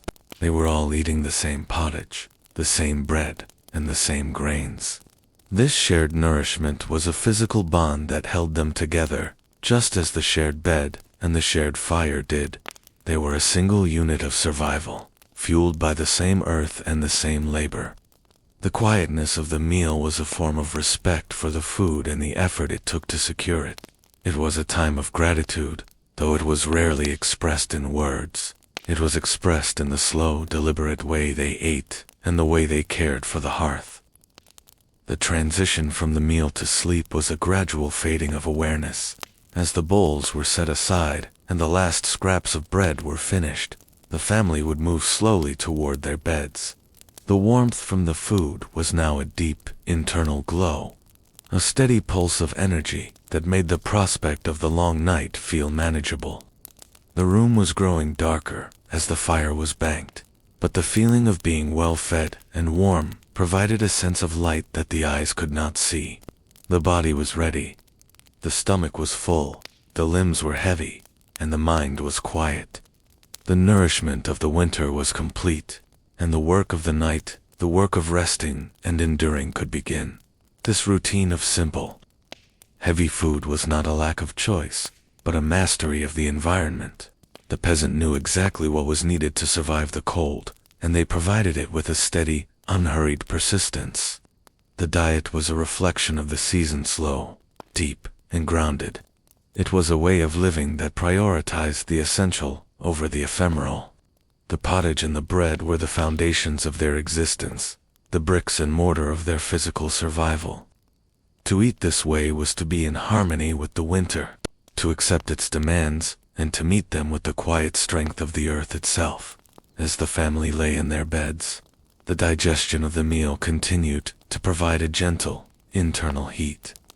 The starch from the grains was being converted into the energy that would keep them warm until morning. The fat from the pork was being stored and used, a vital reserve that ensured the heart would not falter in the deep cold. The water from the pottage kept them hydrated in the dry air of the smoke-filled room. Everything had a purpose. Everything was part of a plan that had been tested and proven over countless generations. The sleep that followed such a meal was deep and untroubled, a surrender to the natural rhythms of the body and the season.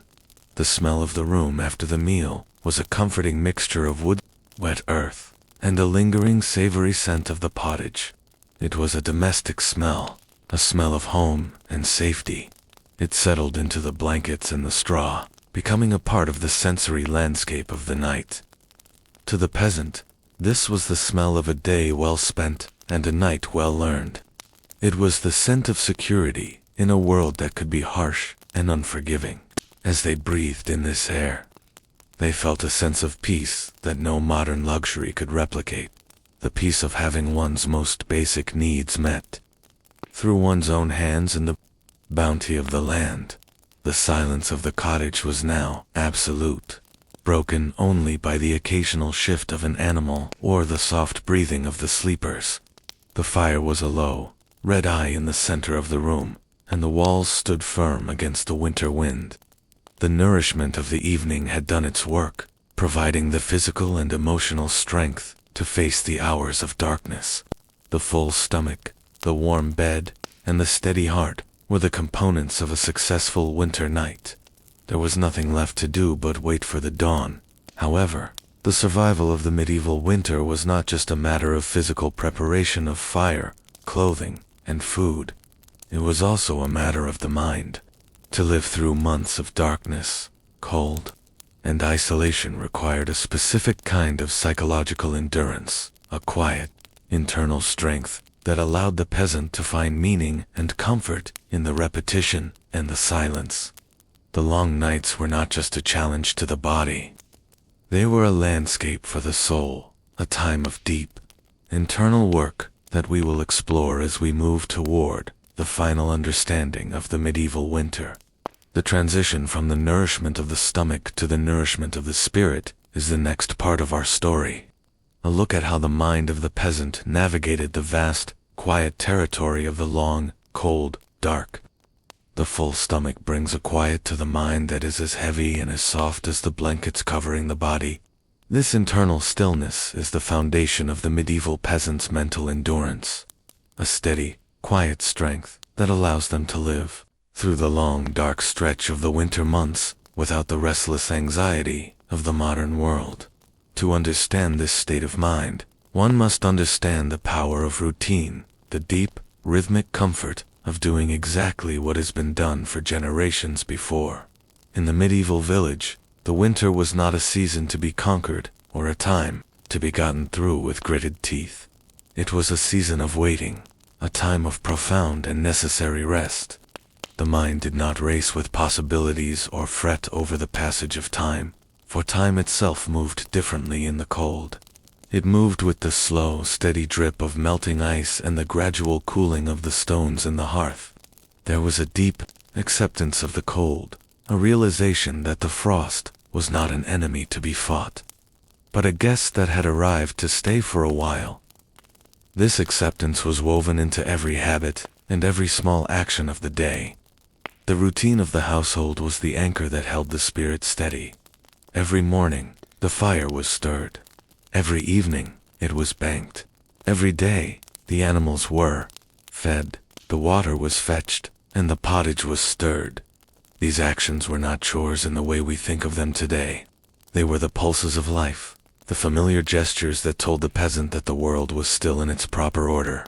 There is a profound mental peace in knowing exactly what is expected of you, and in knowing that those expectations are perfectly aligned with the needs of your survival. The mind finds rest in the predictable. The feeling of the wooden spoon in the hand, the weight of the water bucket on the shoulder, the specific way the door latch clicked into place, these were the sensory anchors of their existence. In the winter, when the world outside was a white, silent void, these small, domestic certainties were everything. The endurance required for the long nights was not a frantic effort, but a slow, meditative surrender. When the sun sets at 4 in the afternoon and does not rise again until 8 the next morning, the mind must find a way to inhabit that darkness. The medieval peasant did not fight the dark with artificial light, they lived within it. They allowed their thoughts to slow down to match the pace of the embers. In the dimness of the cottage, the mind does not seek constant stimulation. It settles into a state of quiet observation, a gentle awareness of the present moment. They might spend hours simply watching the shadows move across the rafters, or listening to the rhythmic breathing of their family and livestock. This was not boredom. It was a form of mental hibernation, a restorative state where the soul could heal from the frantic labor of the harvest and the planting seasons. The long nights were a gift of time, time to think, time to remember, and time to simply be. Faith also played a quiet, foundational role in this endurance. It was not always a grand, theological faith, but a simple, practical belief in the cycles of the world. The peasant lived by a calendar of saints' days and seasonal markers that provided a map through the darkness. They knew that after the shortest day, the light would slowly, almost imperceptibly, begin to return. They knew that the Feast of Candlemas would come, and then the first stirrings of spring. This faith was as solid as the oak beams of their house. It provided a sense of purpose and a connection to a larger story. They were not alone in the cold. They were part of a vast, unfolding plan that had been set in motion long ago. This belief allowed them to look at the snow not as a barrier, but as a blanket that was protecting the seeds in the earth, just as their roof was protecting them. Everything was happening exactly as it should. There was a comfort in this inevitability that quieted any spark of panic or despair. Habit was the sister of faith. The habit of wearing 3 layers of wool, the habit of sleeping close together, for warmth. The habit of rationing the grain so it would last until the first greens appeared in the meadows. These were the structures of their mental resilience. When a way of life is dictated by habit, the burden of decision-making is removed. You do not have to wonder how to stay warm. You simply do what you have always done. This removal of choice is incredibly relaxing for the mind. It allows the consciousness to drift into a state of flow, where the actions of the day are performed with a quiet, unthinking grace. The peasant's mind was not cluttered with the what-ifs of the future. It was focused on the now of the hearth, the now of the blanket, and the now of the breath. This focus on the immediate physical reality is a powerful tool for endurance. It shrinks the world down to a manageable size, a size that fits within the four walls of the cottage. The silence of the winter was a familiar companion, a presence that the peasant had known since childhood. It was a heavy, velvet silence that muffled the sounds of the village and made the interior of the home feel like a world unto itself. To someone who lives in such a world, silence is not empty. It is full of meaning. It is the sound of the frost tightening its grip on the earth. It is the sound of the thatch holding its weight. It is the sound of the family's shared history. The mind becomes attuned to the subtle variations in this silence. A change in the wind, a shift in the temperature, the different way the snow sounds when it falls against the door. These are noted and accepted. This deep listening is a form of mental engagement that requires no effort, only a quiet, open presence.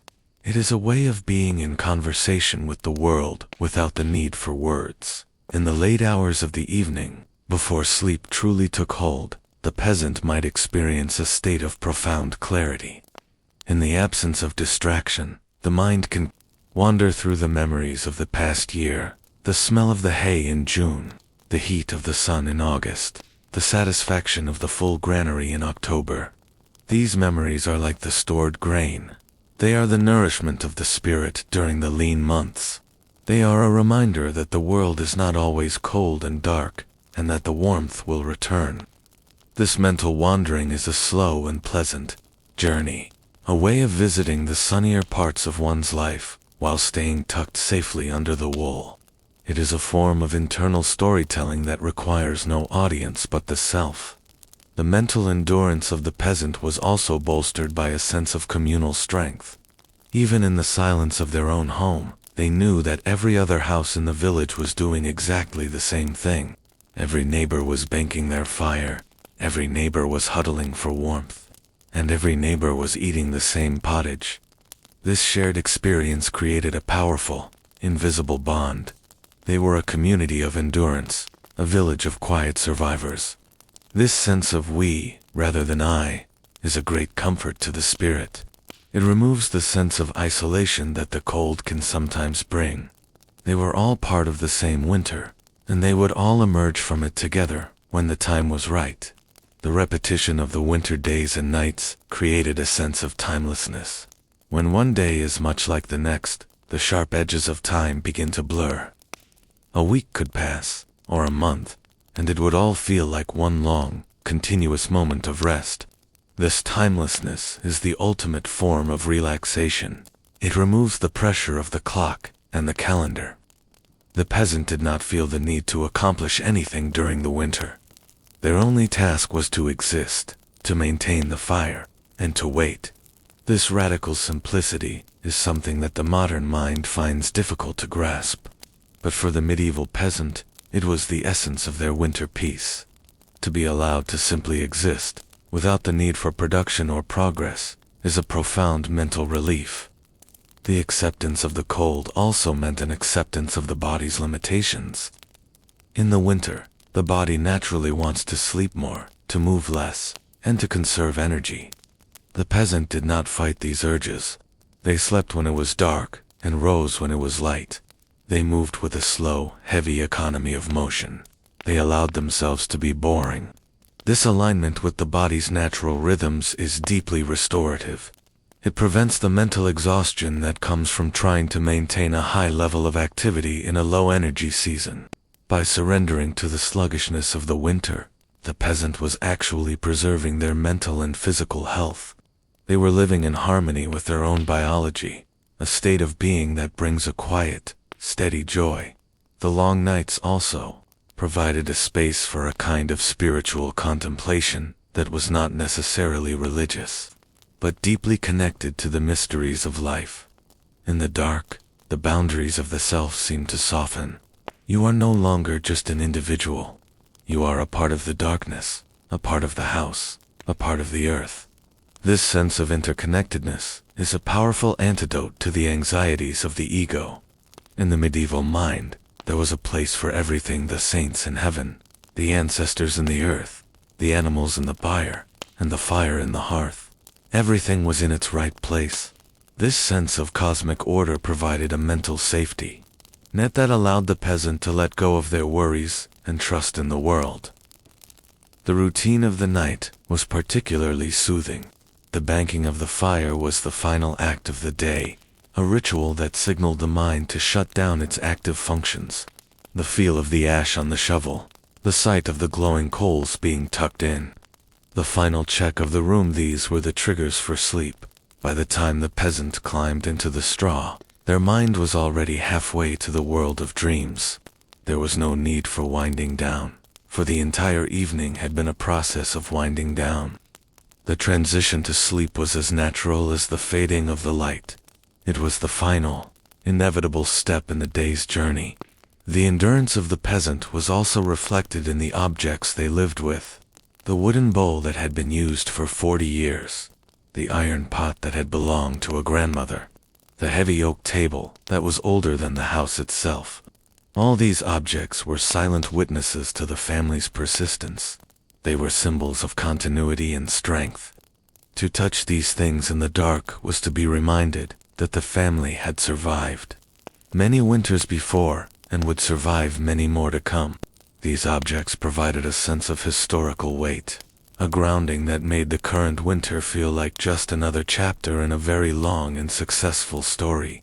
The mental space of the medieval peasant was a quiet one, uncluttered by the noise of 1,000 distant events. They knew the news of their village, the health of their neighbors, and the state of the local fields. But beyond that, the world was a vague and distant place. This local focus was a great source of mental peace. Their world was small enough to be understood and cared for. They did not have to worry about things they could not control. Their influence and their responsibilities ended at the edge of the parish. This small world perspective allowed for a depth of experience that is often lost in a larger, more connected world. They knew the texture of their own walls and the sound of their own fire with an intimacy that provided a profound sense of belonging. The habit of silence was perhaps the most important part of their mental endurance. In the silence, they found a way to be alone without being lonely. They found a way to be still without being stagnant. The silence was a tool for self-reflection and a space for the soul to breathe. It was a silence that was cultivated and respected. Even when the family was together in the room, there was often no need for speech.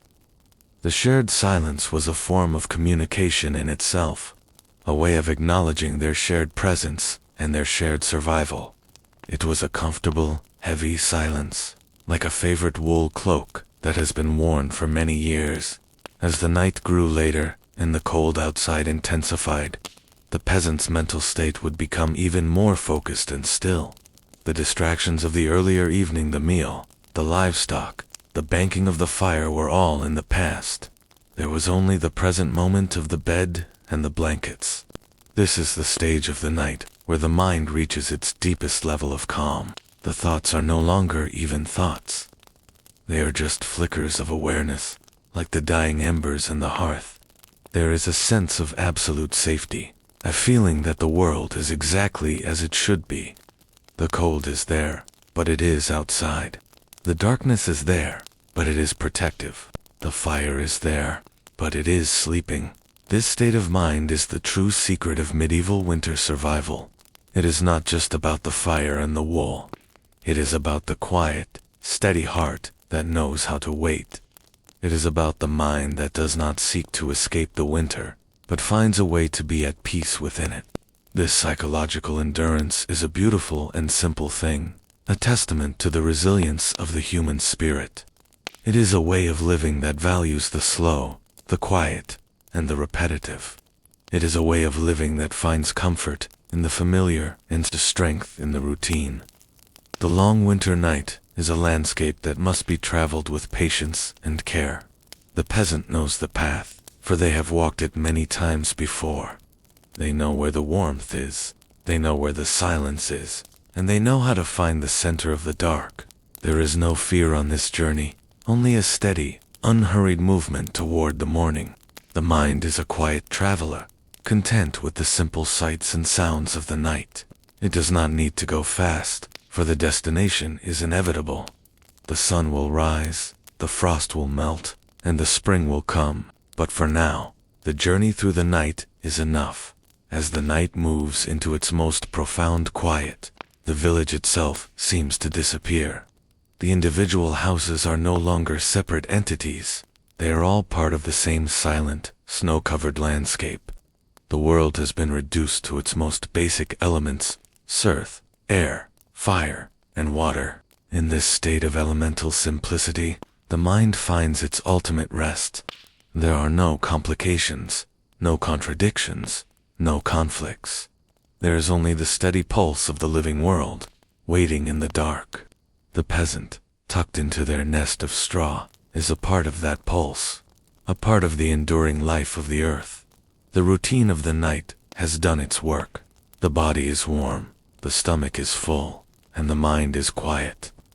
The endurance of the winter has been transformed into the peace of the night. The habit of survival has become the habit of rest. Everything is as it has always been, and as it will always be. The long, slow history of the village continues to unfold in the silence, a story of quiet strength and steady hearts. The darkness is a soft, heavy blanket that covers the world, allowing it to dream of the spring while it enjoys the deep, necessary rest of the winter. The quiet of the late night is now beginning to settle over the cottage in its most absolute form. The last sounds of the animals have faded into a rhythmic, distant hum, and the fire is a hidden, secret warmth beneath the ash. The world outside is a frozen monument to the power of the cold. But inside, the world is a small, warm sanctuary of breath and memory. This is the hour when the night is truly its own master. The hour when the silence is at its deepest and the rest is at its most profound. As we move into this final, quiet stretch of the night, we can feel the weight of the hours pressing down, encouraging us to let go of the last remnants of the day and sink into the velvety dark that waits for us all. The transition into the heart of the late night is a slow and gentle one, a fading of all things into a single, peaceful stillness that holds the village in its ancient, protective grip. The middle of the night has arrived, that profound and heavy hour when the world seems to have forgotten its own existence. There is no moon tonight, or perhaps it is simply hidden behind the thick, leaden clouds that continue to pour a silent, unending blanket of snow onto the landscape. Outside the cottage, the village has been transformed into a series of soft, white mounds, the sharp edges of roofs and fences smoothed away by the weight of the winter. The snow falls with a steady, rhythmic persistence, a quiet descent that adds layer upon layer of insulation to the world. It is a silence so deep that it feels as though it has a weight of its own, a heavy, velvet pressure that mutes the very air. Every flake of snow that settles on the thatch is a tiny, silent addition to the mountain of white that has swallowed the fields, the paths, and the forests whole. There is no wind to stir the branches or rattle the shutters. There is only the slow, vertical fall of the winter, a movement so graceful and so constant that it becomes a form of stillness itself. Inside the cottage, the darkness is absolute and all-encompassing. It is not the empty darkness of a void, but a rich, textured darkness that feels like a physical presence, a soft fabric that has draped itself over every object in the room. The corners of the house have vanished into this deep, impenetrable black, and the high rafters are lost in a sea of shadows. The only thing that breaks this darkness is the very faint, pulsing glow from the center of the hearth. The fire, banked so carefully hours ago, has retreated deep beneath its protective layer of gray ash. It is no longer a flame, but a memory of heat, a low crimson heart that beats with an incredibly slow and steady rhythm. If one were to watch it closely, they would see the faint, rhythmic brightening and fading of the embers, a tiny, internal light that provides no illumination to the room, but serves as a silent promise that the heat is still there, hidden and enduring. This low red glow is the only point of reference in a world of shadows, a small terrestrial star that marks the center of the family's universe. The stillness within the room is profound. There is no movement here, no shifting of limbs or turning of bodies. The weight of the heavy wool blankets and the dense animal skins has anchored the sleepers into a state of absolute repose. They have become part of the house, part of the furniture, part of the very earth. Their bodies, layered in linen and wool, are warm cocoons of life in the middle of the cooling air. As they sleep, their breathing has fallen into a synchronized collective rhythm, a slow, deep, and steady rising and falling that fills the room with a gentle, hypnotic sound. In and out. In and out. This is the only clock that marks the passing of the hours. The breath is visible in the dim, cold air. Tiny puffs of white mist that emerge from the nests of bedding, linger for a moment in the darkness, and then vanish into the still atmosphere. This mist is a sign of the life that continues to burn within, a tiny, humid cloud that carries the warmth of the internal furnace into the quiet room.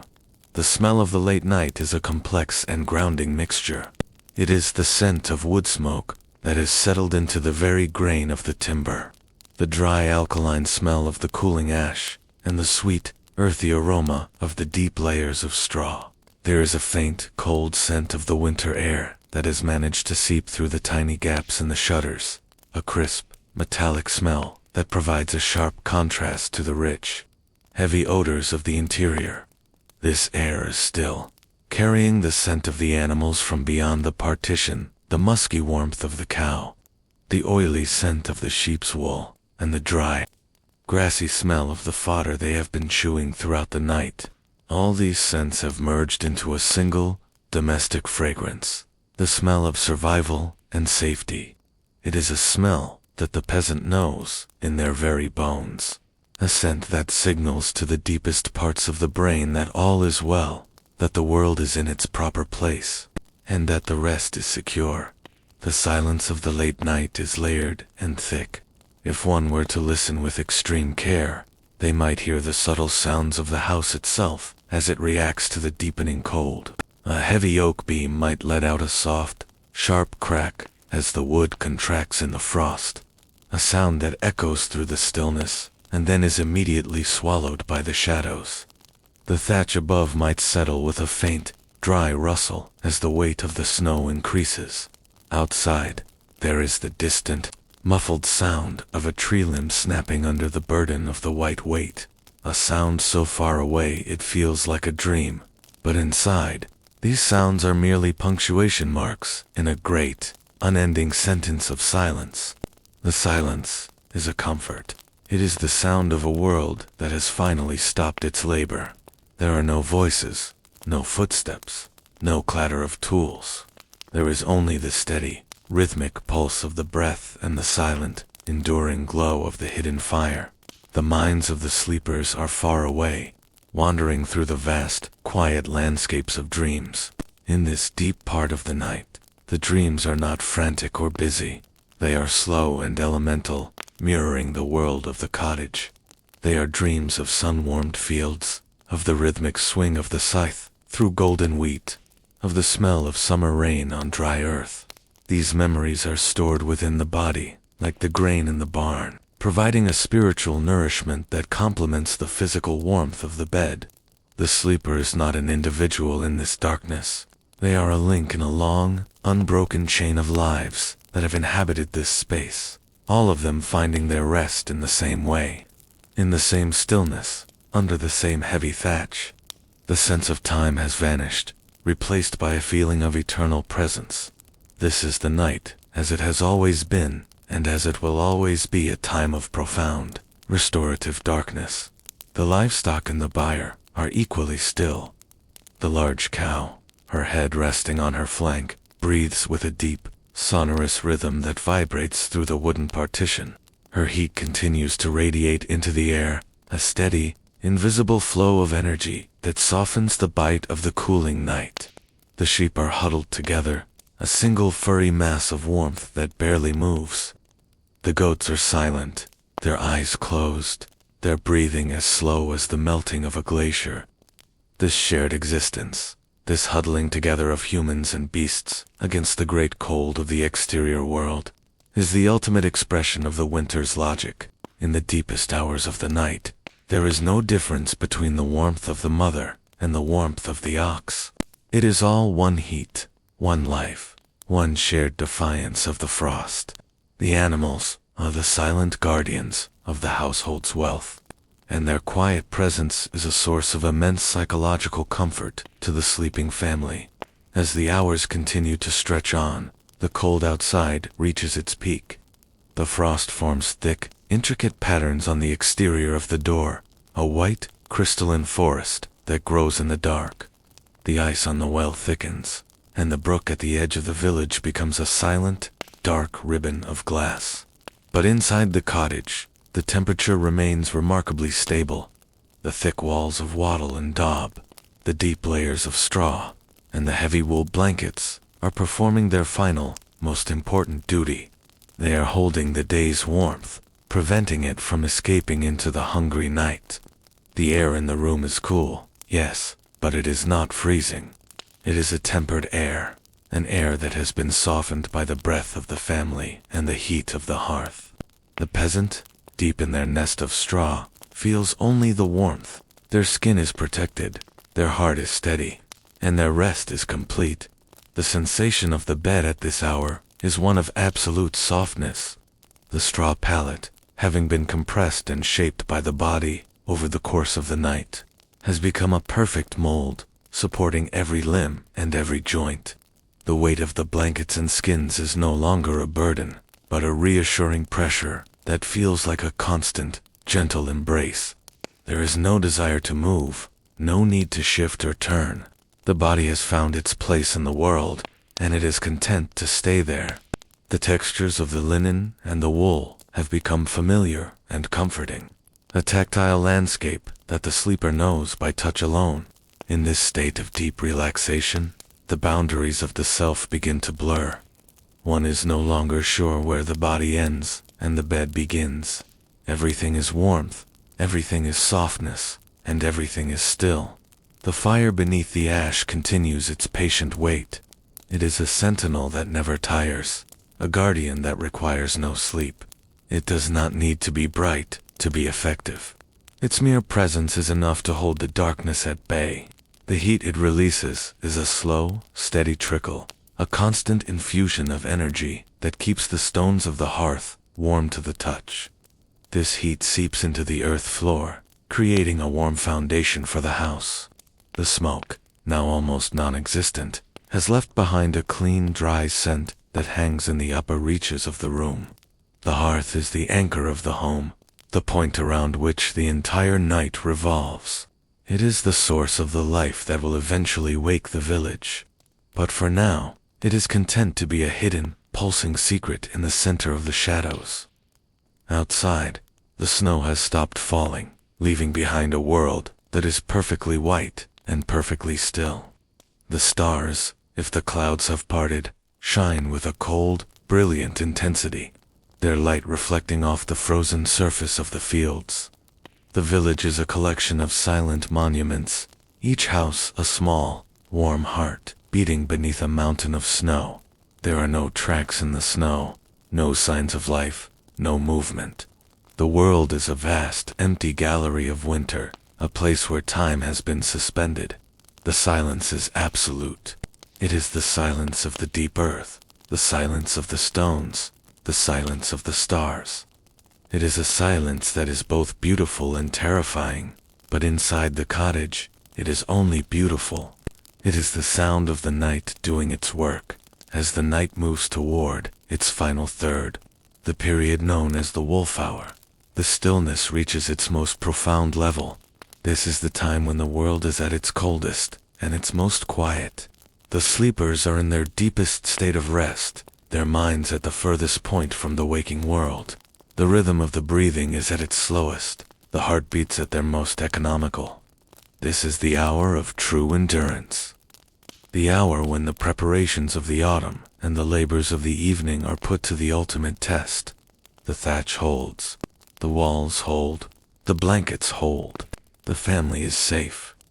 They have negotiated with the winter, and they have won another night of life.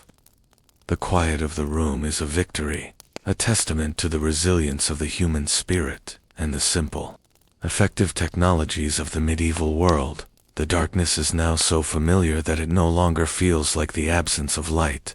It feels like a medium, a soft, fluid element in which the house is submerged. In this darkness, the ears become more sensitive, picking up the tiniest of sounds, the soft, rhythmic clicking of a cooling ember, the distant, muffled lowing of a cow in a neighboring barn, the sound of one's own heartbeat. These sounds are not distractions. They are the markers of existence.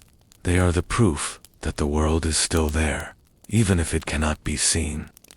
The mind, in its half-dreaming state, accepts these sounds as part of the natural order.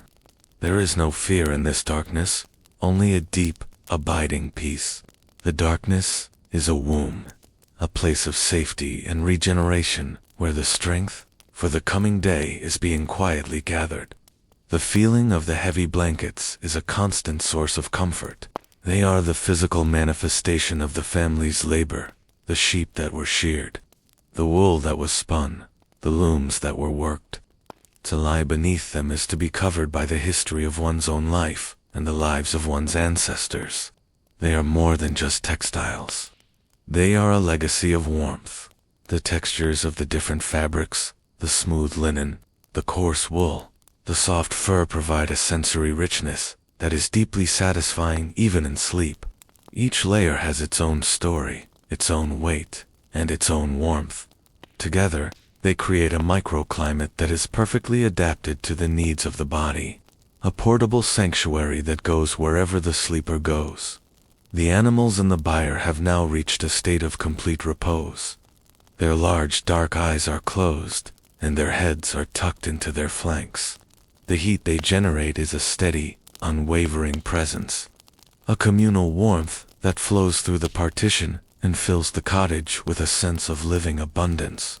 The sound of their breathing has become a single, collective hum, a low-frequency vibration that can be felt as much as heard. This sound is incredibly grounding, a reminder of the interconnectedness of all living things. The humans and the animals are part of the same story, the same struggle, and the same rest. They are the inhabitants of a shared world, a world that is defined by the walls of the house and the heat of the hearth. As the late night continues its slow, majestic progress, the air in the room becomes even more still. The tiny mists of breath no longer drift. They seem to hang suspended in the air, silver ghosts in the dim light of the embers. The world is waiting. It is not waiting with anxiety, but with a patient, ancient expectation. It is waiting for the cycle to turn, for the first faint hint of the dawn to touch the eastern sky. But that moment is still far away. For now, the darkness is supreme.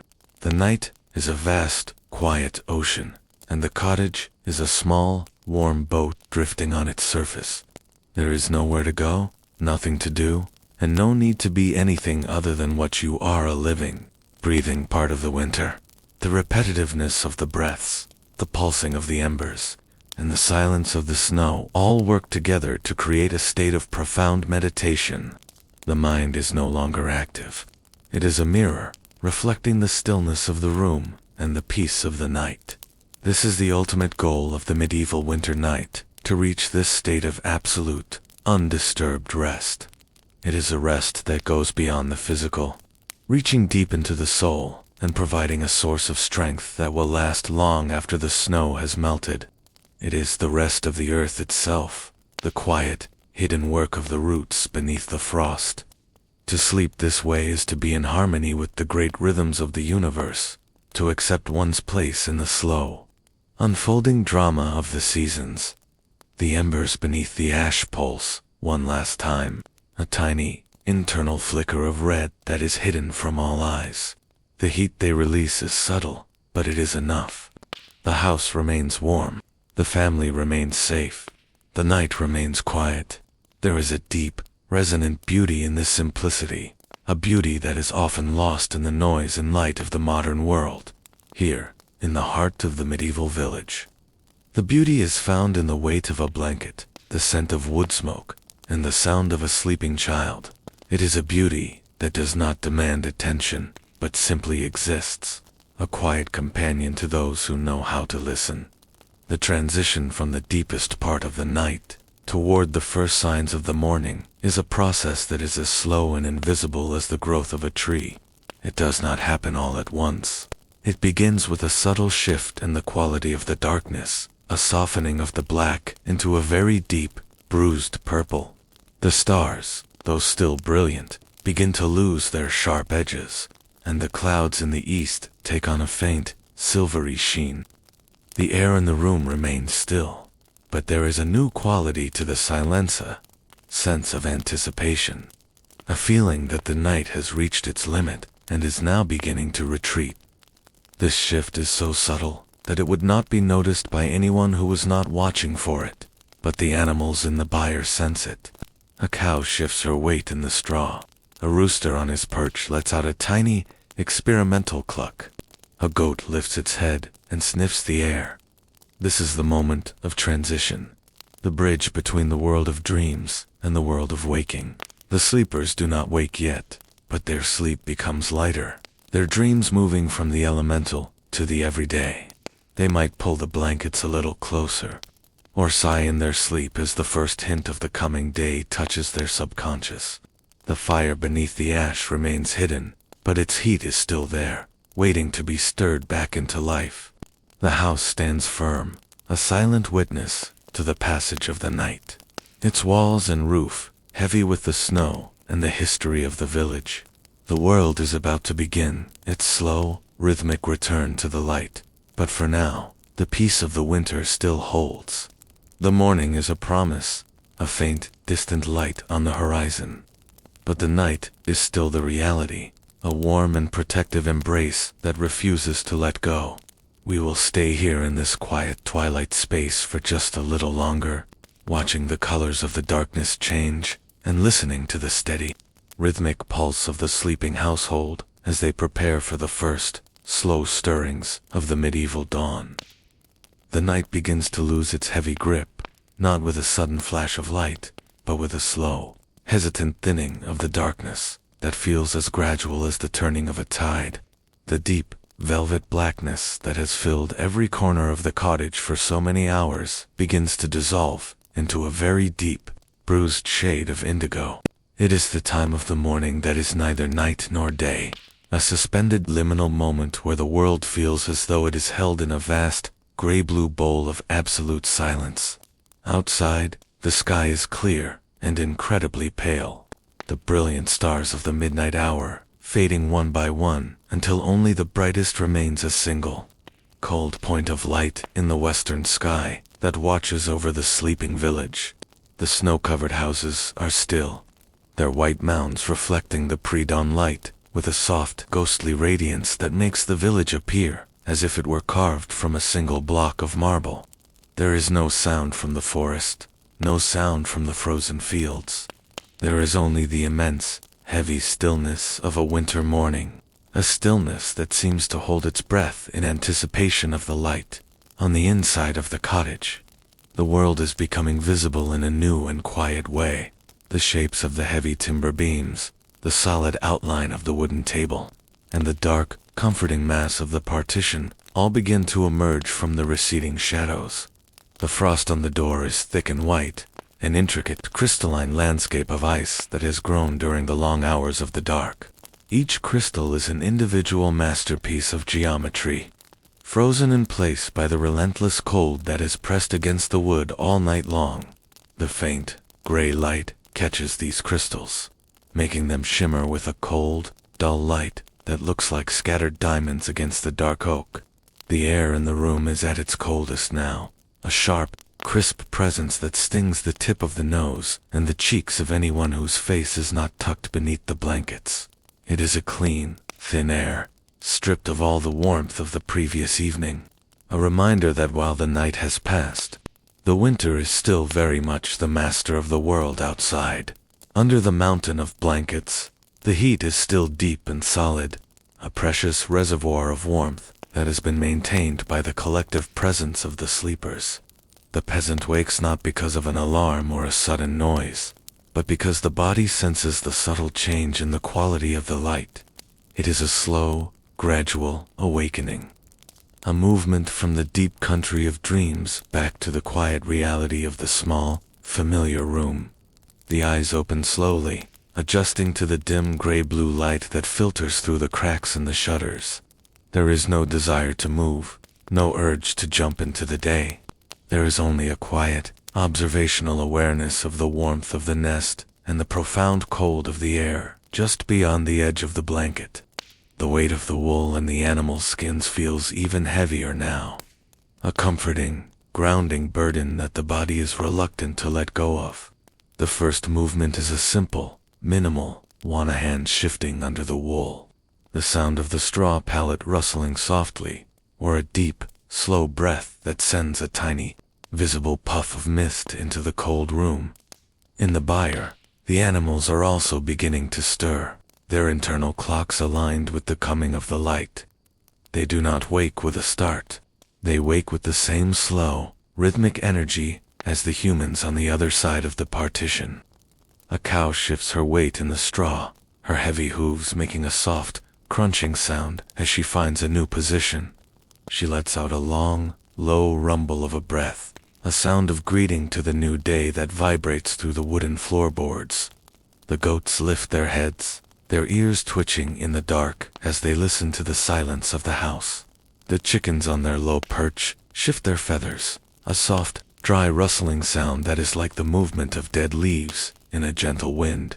The warmth of the livestock continues to rise into the air, a steady, invisible flow of living heat that mingles with the cool air of the cottage and creates a soft, humid atmosphere near the partition. These sounds are a reassurance to the waking peasant. They are the proof that the life of the farm has survived another night of the deep freeze, that the wealth of the household is intact, and that the cycle of the farm remains unbroken. The first person to rise from the bed does so with a slow and practiced economy of movement, a routine that has been honed by years of winter mornings. They pull the blankets back, just enough to slip out, and the cold air hits their skin with a sharp, bracing intensity that makes the heart beat just a little faster. They do not linger in the cold. They move quickly to the hearth, their feet light and silent on the dry rushes. The task of rekindling the fire is a sacred one, a ritual of life that marks the true beginning of the day. They take the iron shovel and gently move the thick layer of gray ash aside to reveal the glowing heart of the embers that were banked the night before. The coals are still there, deep and red, a hidden hoard of heat that has endured the darkness. They add a few pieces of very dry kindlings, small resinous twigs of birch or pine that have been kept near the hearth to stay dry, and then they lean down to blow softly and steadily onto the coals. Their breath is a slow, intentional stream of life, and as it hits the embers, they brighten into a brilliant, pulsing orange. A thin, fragrant ribbon of smoke rises from the kindling, and then, with a soft, sudden crackle, a tiny flame appears, dancing and flickering in the center of the stones. The light from this new flame is small and fragile, but it changes the entire atmosphere of the room. It pushes back the gray-blue shadows of the morning and brings a warm orange glow to the center of the earth floor. The smoke rises in a straight, lazy line toward the thatch, carrying with it the scent of the new day, a smell of fresh wood, resin, and the promise of warmth. The peasant stays by the fire for a moment, their hands outstretched to catch the first touch of the heat, their face illuminated by the growing light. The routine of the day has begun once again, but it begins with the same slowness that characterized the night. There is no rush to meet the morning. The water will be heated in the iron pot, the pottage will be stirred, and the animals will be given their first measure of hay. But for now, there is only the fire and the light. There is plenty of time for the sun to climb higher, and for the rest of the village to wake. There is a quiet, unspoken sense of victory in this early morning hour. They have lived through another night of the medieval winter, another night where the cold was a physical weight and the darkness was absolute. This survival is not a dramatic or loud thing. It is a quiet, steady persistence. It is found in the warmth of the fire, the strength of the timber walls, and the shared rhythmic breath of the household. The winter will continue for many more weeks. The snow will fall again, and the nights will remain long. But they know how to endure it. They have the routine, the habit of faith, and the knowledge of the earth to sustain them. As the light outside continues to soften, turning from indigo to a pale, milky gray, the cottage remains a place of quiet, boring peace. The story of the night is ending, and the story of the day is beginning. But they are both part of the same, long, slow history of a people who live in harmony with the cold. The peasant moves to the window and pushes back the heavy wooden shutter just an inch. Looking out at the vast, white world, the snow is still there, a perfect, undisturbed blanket that covers everything as far as the eye can see. The silence is still there, too, a heavy and profound quiet that seems to have swallowed the world. But the sun is coming. A faint golden glow is beginning to touch the very tops of the distant hills, a promise of the light that will eventually melt the frost and return the green to the fields. For now, however, the world is still white and frozen. The peasant closes the shutter, the wood clicking softly into place, and turns back to the warmth of the fire. The transition to the day is almost complete, but the pace remains slow, the movements deliberate, and the heart quiet in the byre. The sounds of the animals are becoming more frequent. The cow lets out another rumble, louder this time, as she stands up and shakes the straw from her hide. The goats are bleating softly, a gentle melodic sound that fills the small space. The rooster finally lets out his first crow, a sound that is muffled by the thick walls and the heavy thatch, but is still clear enough to mark the hour. The household is waking up, one by one, the children stirring in their nests of straw, and the adults moving toward the hearth. They move with the same economy of gesture, adding layers of wool to their bodies, and preparing for the first tasks of the morning. There is a sense of calm sufficiency in the room, a feeling that they have everything they need to face the cold. The smell of the room is changing again. The dry, ashy scent of the night is being replaced by the fresh smell of the wood smoke and the savory aroma of the grain being heated for the morning meal. The moisture in the air is increasing as the fire grows, and the frost on the door is beginning to weep. Tiny droplets of water running down the dark oak as the interior temperature rises. The world inside is becoming a different place, a place of activity and movement, but it is still anchored in the same silence that defined the night. The transition is seamless, a slow unfolding of the day that respects the rest that has just ended.